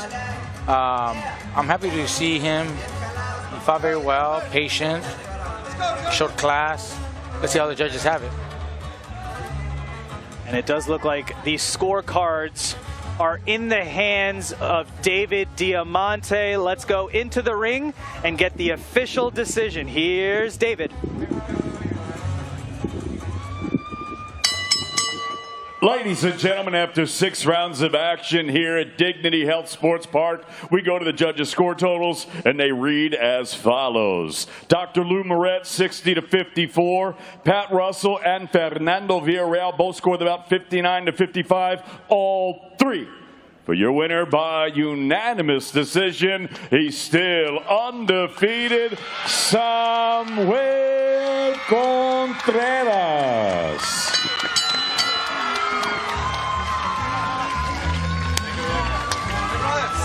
Contreras improves to 8-0. 3 knockouts on his record for the 22-year-old. We mentioned the young comparisons to Oscar De La Hoya. We're going to hear from him now. Let's go into the ring. Here is Sofia. Thanks, guys. Sam, congrats on the win tonight. Now, we know that when a Mexican enters the ring, you're Salvadorian, Mexican, and from Honduras. What type of fighter did your opponent show you? We got in all that war. No, he gave me a good war, you know. He gave me a good match. He was a tough opponent, so much respect for him and his team. Now, something you mentioned earlier this week is staying active. Your 4th fight of the year. Now, all promotions under one broadcast. How good does it feel to get even more exposure? It feels amazing. It's a pleasure, you know. The exposure, the fans, the excitement, everything's just amazing to me, you know. I got to keep working hard, though, you know. Made a lot of mistakes today, but I got to go back to the drawing board and fix them. What are some of the things that you want to go back and adjust? You know, whatever my team sees, you know, whatever they point out, they see that I need help in, you go back to work and get straight to it. Now, you mentioned the excitement of being here. As soon as you walked out, we heard the screams, the cheering all throughout the fight. How good does it feel, and a message that you want to send your supporters that are here? It feels amazing. You know, this is LA. This is where all the fans are at, you know? So I appreciate everybody that came out to here for today's support, you know? All my fans, friends, and hopefully I can gain some new fans today, you know? So thank you. Congrats on the win. We're going to send it back to you guys. One more thing. I want to say thank you to Matchroom, DAZN, and Top Rank, Brad Goodman, for everything, for all the support. You guys keeping me busy. Appreciate it. Hey, un saludo a todos mis latinos que estén aquí. Vamos! Thank you. Thanks, Sophia. Big win here for Sammy Contreras. It wasn't easy, Mikey. He had to go through adversity, had the bloody nose, but was able to get the unanimous decision victory. We spoke about the comparisons in fighting style to Oscar De La Hoya, right? He fought with that left hand out, the jumping up and down, the movement. But what about the comparisons as an entertainer, right? You saw him shout out the crowd there. He seems happy to be here. He seems excited. So he's also doing that as well in terms of that personality and connecting with fans. Oh, for sure. He's got a good personality. He's smiling. His fans are excited to see him. He's a great prospect, man. I like the kid. He looked great. So I think there's a bright future for him. Obviously, this fight was not the easiest for him, and that's good. That's what you need as a young fighter. You need fights like this that will challenge, that will push you. They teach you a lot more than, like I said, a first-round knockout. You know, this guy Ayala, he was game, he was tough, he took his punches, and that's what you need to develop as a young fighter. 100%. Ayala was tough as nails, and he gets a lot of credit for coming forward the way he did. But the winner tonight, Sammy Contreras. And the other part of it, Mikey, that you can speak to is that West Coast California boxing culture. They love their boxing out here, and you can build a fan base. And we know that Diego Pacheco, who's in our main event, is looking to continue to do so. We've seen so many fighters, we mentioned De La Hoya many times, come out of this area. What do you think it is about LA, about California, how they rally behind their fighters here? So there's so much boxing, so much history here in Southern California. If you read the history, you know, back to the 40s and 50s, there was always been boxing. Some great champions from the area, big notable names along the way, and the crowd just follows boxing. I think a lot of people can relate to a fighter's career when they compare to just life in general, overcoming obstacles, challenges in life, looking for a better future for your family, you know, people coming from other countries to search for that American dream, working your way up. And a boxer's life is very similar. You start from 4 rounds from the ground, building your career up, overcoming challenges in your opponents, until one day hopefully being successful and becoming world champion. And the fan base follows that. They know that. They see themselves in the ring. There's a fighter that they like, maybe it's a neighboring hometown kid, and they support him because they resemble that in their own way. Certainly they do, and we're going to actually have that storyline play out in real time later on with Chop Chop Gonzalez, who is trained by your brother, Robert Garcia, and he turned his life around, and now he's building that fan base, and we're going to see him in action here later tonight. We talked about Eddie Hearn working with many other promoters and allowing us to see this young talent on cross-promotional card. It's a great thing for fans. So let's go to Sofia Gutierrez, who is now with Eddie Hearn. Eddie, it's great to be back here in LA now. We got a really great card tonight, but someone who's coming up, Leo Atang, a heavyweight, still so young, so many fights in just under a year. What can you tell us about him? He's a brilliant young fighter. Like you said, 19 years of age, 7-0. You see really, really fast hands. I mean, looks immaculate. A lot of people talking about him being kind of like the new coming of Anthony Joshua as AJ's career hits the back end. But a completely different experience for him. I think that's the key. When you've got UK fighters fighting abroad, every part of the experience is invaluable, and especially like this arena is really unique. I mean, most people are standing up there in a bar because it's like 90 degrees. So you're coming out, you're a guy from York, you probably don't know, in the UK, up north. It's a lot colder there. So it's just like taking in the environment and the occasion. And I think you're going to see this guy progress into a world heavyweight champion, and at 19 he looks a phenomenal prospect. Something that he said, maybe a double-edged sword, about his fast hand speed, meaning that all of his fights have been caught early. Do we want to see him more rounds just so he can showcase more of his experience? You always want that. I mean, you know, we've got so many great prospects right now, especially in the heavyweight division with Leo and Terra Moana. He's 11-0, and like all of his fights, most of them have been in the first round.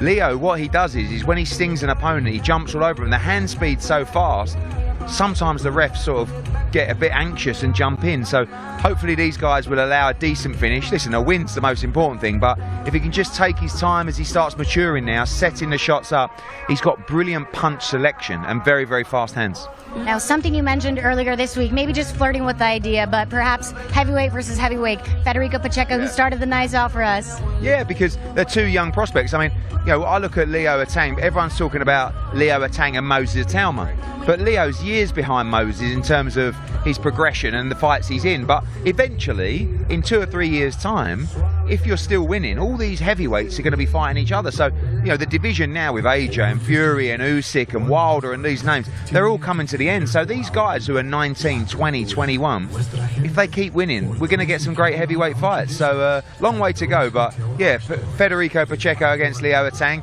maybe one day for the world heavyweight title. All right, we'll see. We'll circle back to this now. Of course, we have to talk about our main broadcast. Let's start off with our co-main, Andy Cruz.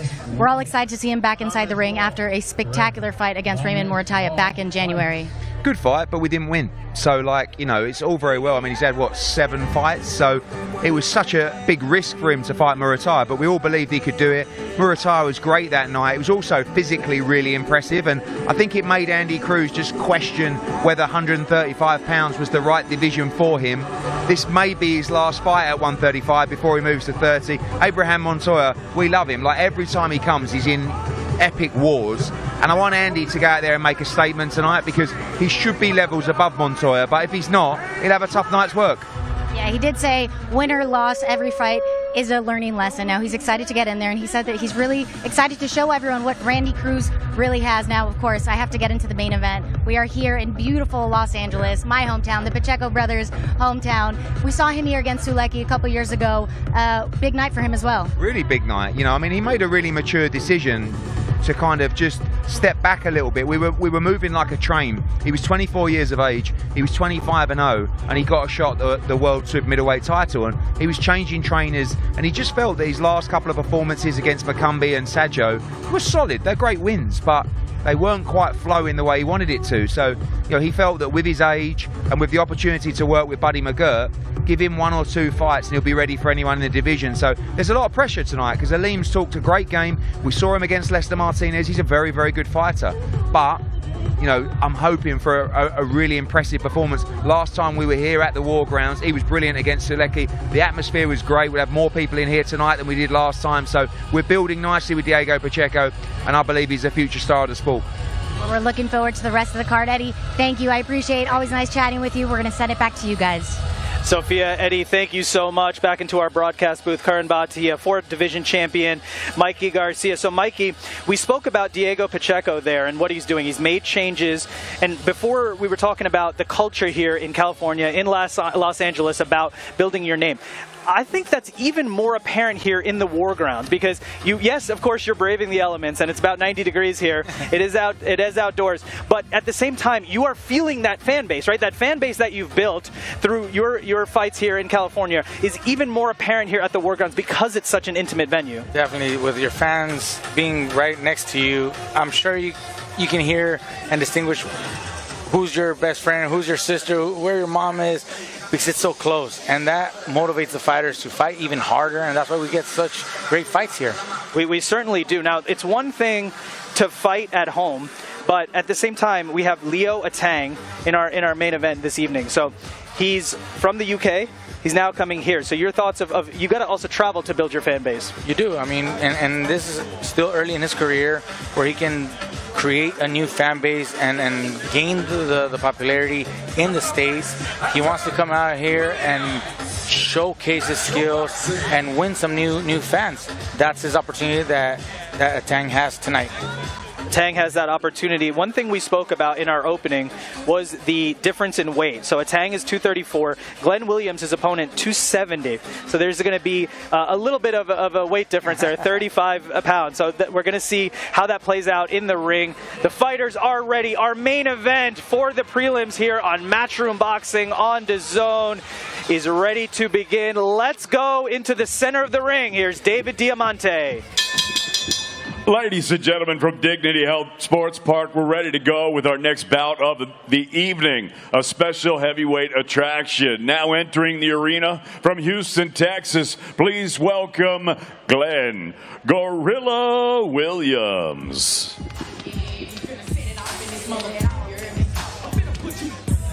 Glenn Williams, 2-1, representing Houston, Texas. Tonight, he's representing USA, and that's because Leo Atang has made the trip across the pond, the 19-year-old who's known as a heavyweight sensation from the UK, but it's Glenn Williams' job to protect his turf. Williams is here to make sure the coronation gets canceled. It's always going to be a fun matchup when you got someone coming from the UK facing somebody from the States here, and you know, there's always a rivalry. There's always that rivalry between the nations, but you know, let's see who's victorious tonight.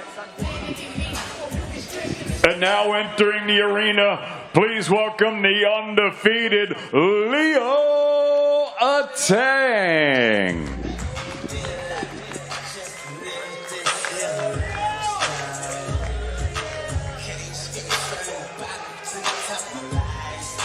"19-year-old, 6'6", Leo Atang. Eddie Hearn said, "What a future he has." Turki Al-Sheikh said, "This Atang is special." Darren Barker said, "I want to see his birth certificate." Couldn't believe he's just 19 years old. He's been knocking out opponents like a veteran. And you can only imagine the immense expectations on his shoulders, the young man from York, England. But it's one thing to do it at home.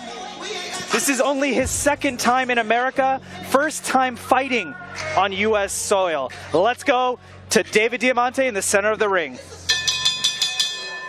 Ladies and gentlemen, from Carson, California, live on DAZN, we are set to go with our next bout of the evening, and it's all being brought to you courtesy of Mr. Eddie Hearn of Matchroom Boxing. Introducing your 3 judges scoring this contest from ringside: Tiffany Clinton, Jack Reese, and Fernando Villarreal. And at the sound of the bell, your third man in the ring, referee Ray Armendariz.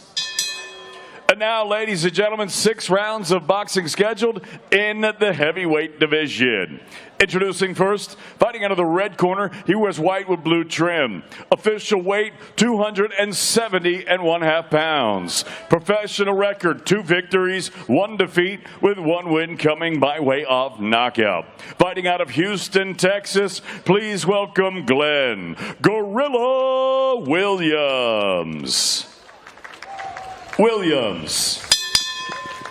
And his opponent across the ring, fighting out of the blue corner. He wears white with red and black trim. He scaled 234.25 pounds. His professional record thus far perfect: 7 fights, 7 victories, with 6 of his 7 wins coming by way of knockout. He fights out of York, England. Ladies and gentlemen, please welcome the undefeated, young, hard-hitting Leo Atang.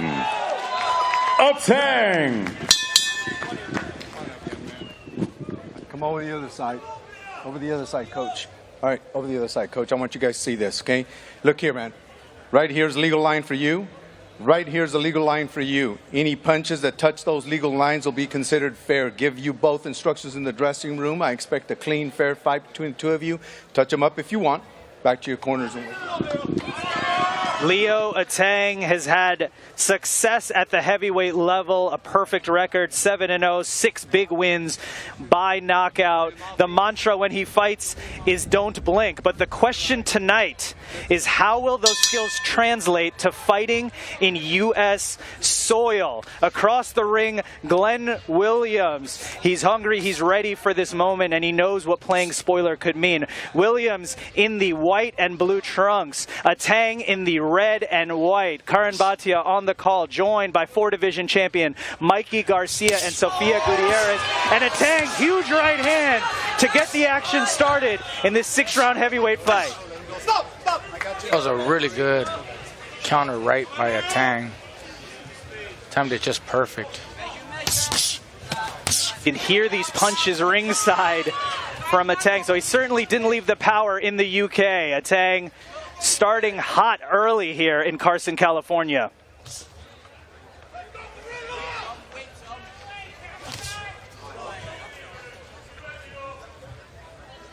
Look at the size difference.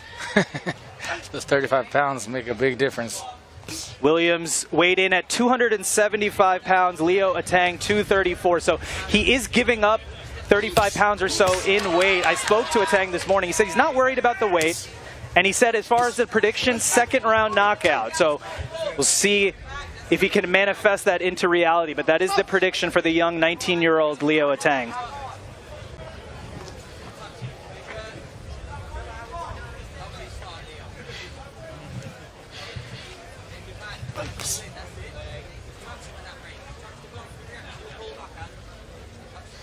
Atang, a former rugby player, and when you hear young, spectacular, up-and-coming heavyweight from the UK, of course the comparisons are going to be there with Moses Atama, Anthony Joshua. Atang actually met with Joshua. Joshua said, hey, one day you'll be better than me. And the reason he said that, Atang picked up the gloves at age 10 or 11, and he feels like the sky is the limit. Remember, he's only 19 years old, Atang is. That's Joshua started boxing when he was 18. So compliments from a former heavyweight champion there, Joshua. I can see that he is very athletic for his size. You know, being only 19, he's very, very agile. You know, good footwork, good stance. He's not slow, flat-footed. That right hand almost landed for Atang. And now he's closing the distance on Williams. Williams with a good stiff jab, pauses Atang just for a moment.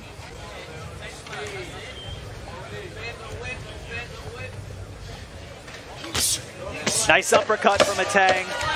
Closing moments of round 1. Right hand, left hand stumbles Williams. Does Atang have enough time in round 1? No. Williams will make it to the corner, but damage was done by Leo Atang.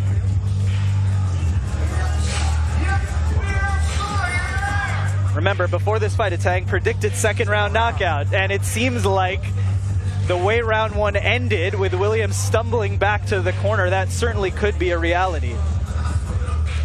Yeah, I think he could pull it off. I would like to see Williams use his weight, his size, maybe push him back, put on a solid guard, walk back, walk Atang back, and see if you can use your size a little bit better. Because stay on the outside, you're too slow, you're too flat-footed. You know, you're giving Atang all the opportunities, all the distance and speed that he wants. And Mikey, you could speak to those expectations. Obviously, you had a lot of expectations with the Garcia name. And a fighter like Atang from the UK, the comparisons are going to be there to Anthony Joshua, Turi Thomas. So he's coming in with those expectations at just 19 years old.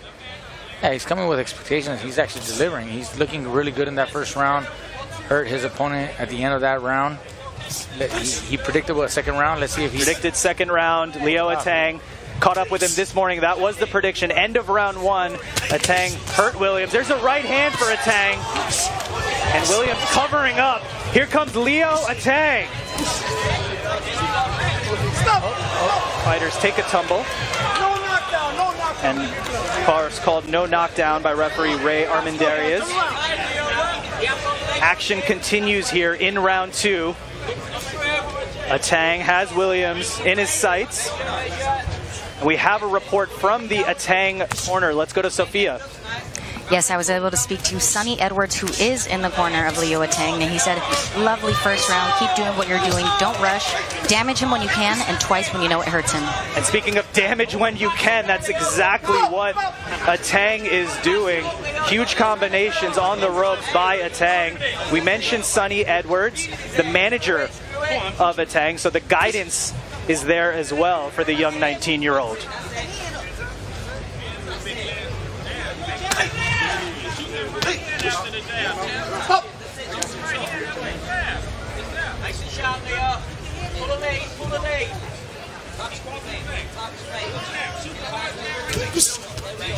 Atang goes for the uppercut there.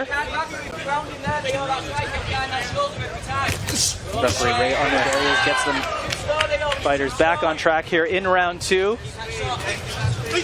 We're seeing a patient Atang here, right? Mikey setting up what looks like could be a big right hand. Going for the body too as well, so that's always huge right by Atang. Also went downstairs. And now Glenn Williams, hands are down in the corner. That's not where you want to be against Leo Atang. Williams is hurt. Williams is hurt. You don't want to be there no more. Leo Atang looks motivated, looks ready. He predicted second round knockout. 30 seconds to go. There's a left hand upstairs for Atang. Right hand. Williams doesn't have an answer. Leo Atang teeing off. And that will be called a knockdown here in round 2. Yep, the ropes are holding him on up, so that's a knockdown. Referee Ray Armendariz. And that will be the end of the fight. Hello, America. Leo Atang announces his presence on U.S. soil with an exclamation point. He predicted second round knockout. He delivered on the second round knockout. He did, man. He looked good. I like him. A lot to like there about the young 19-year-old. He stayed composed. He was ready for the moment, poised. It seemed like he wanted to take his time a little bit, enjoy the moment in round 1, and then unleash in round 2. He took his time. He hurt him at the end of that first round a little bit, but he took his time in that second round until he found the right moment, the right time when he hurt him against this corner over here and didn't stop. Jumped on him, hurt him. The corners and the ropes held up Williams, but when the referee stepped in the way to give him the 8 count, he could see Williams did not want to be there no more. And I think that's what you saw, Mikey. And as a fighter, you saw a fighter who didn't want to compete. What did you see in Glenn Williams right before to make sure that he didn't want to compete? He's hurt. He don't want to be there no more because you can just see his expression. You see his body language. The eyes will tell you, the facial expression will tell you when a fighter is still lively and hungry to fight or when he's ready to go home, and you can see that from Williams. And Leo Atang certainly took advantage of that. He was landing at will against Williams, who was falling out of the ropes. Referee Ray Armendariz certainly made the right call after the knockdown and saw that Williams did not want to continue. So at the end of the day, it's going to be the 8th win for the 19-year-old from York, United Kingdom. He now improves to 8-0, 7 wins by knockout. Let's get the official time. Let's go into the ring. Here's David Diamante.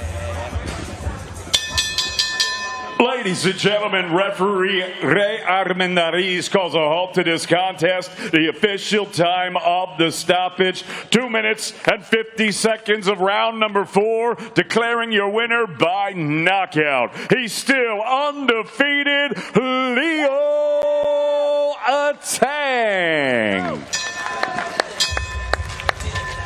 The one fight that Atang didn't get the knockout, he was upset at himself. So this time he left no doubt. He predicted second round knockout, delivered on the promise, and now 8 wins to his name, 7 of those by knockout. And we will hear from the young 19-year-old.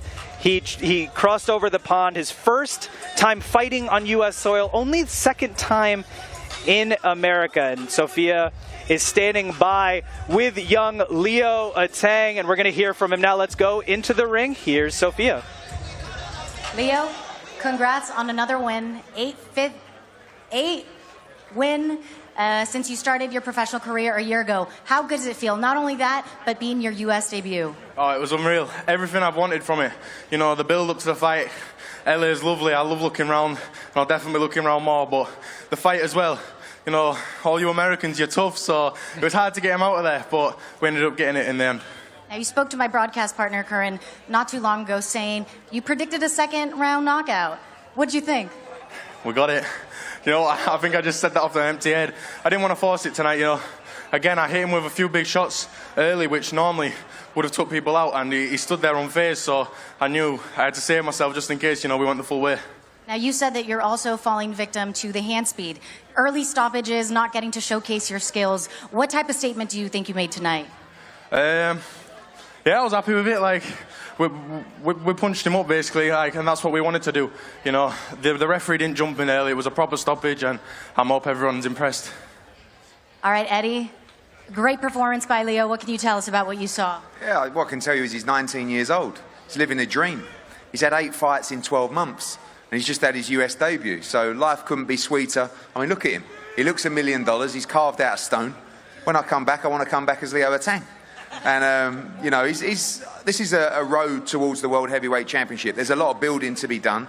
And like I said, at 19, you're nowhere near the man, the size that you will be as you progress into your early and mid-20s. So, you know, the plan is to gain the experience, fight all kinds of different styles, you know, do the rounds. And like I said to him, you know, that guy, like, you're just a little bit different. The quality's a bit different over here. Like, the first right hand he hit him with after 15 seconds would have poleaxed most guys over in the UK and some of those Eastern European opponents. So good to find a big, strong, big guy. What was he, 270 odd pounds, the opponent in there tonight. And Leo's got all the attributes, the fundamentals to go on and be world heavyweight champion. Long way to go, but we'll make sure it's done properly. And just a great occasion for a young man, British fighter, world under-19 amateur champion, just to come and experience all of this and to make his US debut. You know, I'm pleased for him, and I know he'll work very hard to get to where he needs to be. Now, it is really important for fighters to stay active, especially early on in their career. What can we see this next year for Leo? Well, like, that's the beauty and the blessing of being with Matchroom. I mean, we have over 40 shows a year. Like, for a young prospect to fight 8 times in 12 months, that's virtually unheard of with other promotional companies, especially on big shows, and especially internationally as well. And it's more of the same. You know, we'll step up to 8 rounds soon, but, you know, he hasn't had a chance to do many rounds as it is. So, you know, like I said, nothing too hasty, but also make sure you step up the opposition. You continue to get great quality sparring around the world. The training's top notch. He's got a great team, great people around him as well. So really, you know, nothing can stop him because we know he puts the work in. He's got a great mind.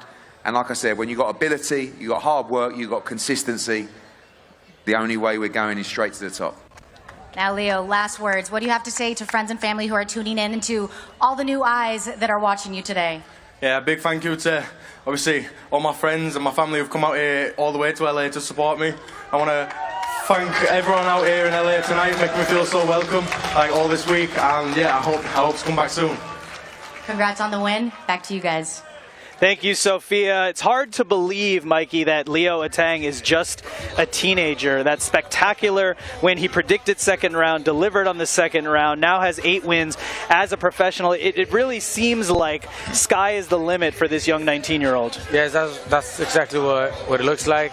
I mean, he's staying active, just like Eddie said. You know, 8 fights in 12 months. I mean, not many fighters get to do that. He's staying busy, improving his skills, gaining experience. I mean, he's got a very bright future. I'm excited to keep seeing him in the near future, see what else he can do, and see him develop in his career. And we have a huge card coming up. That was our prelims card. Some fantastic action. Young stars making their name here at the War Grounds, this legendary venue. But in our main card, we have some great fighters on tap. Chop Chop Gonzalez, trained by Robert Garcia, a fantastic fighter in his own right. Andy Cruz, who took a loss last time out, shocking, the gold medalist, and he's had so much success, but he's looking to turn it around today. And then Diego Pacheco. We saw his brother earlier this evening, Federico. Now it's Diego's turn. and Diego has a new trainer. Last time we were here, he won by knockout. So safe to say Diego is looking to make another statement here at the War Grounds. Definitely, you know, it's a great card, great action, you know, some prospects, some contenders. This venue has always showcased great fights. I don't think tonight is going to be an exception. I think, you know, all these matches can be, you know, very exciting for the fans and will be exciting for the fans. It's always nice to be in a crowd that loves boxing because it motivates you to fight even harder. And I think that's what this venue always does. That's why they always deliver great matches here. It certainly does, and I think if there is a theme, it is what the War Grounds delivers and young, hungry fighters getting these cross-promotional opportunities. So that was our prelim card. Thank you so much for being with us. Our main card is coming up next on the Zone. This was Matchrooms Boxing Before the Bell prelims for Sofia Gutierrez, Mikey Garcia. I am Karan Bhatia. Thank you so much for being with us. We'll see you on the Zone. Beautiful uppercut! And the body shot!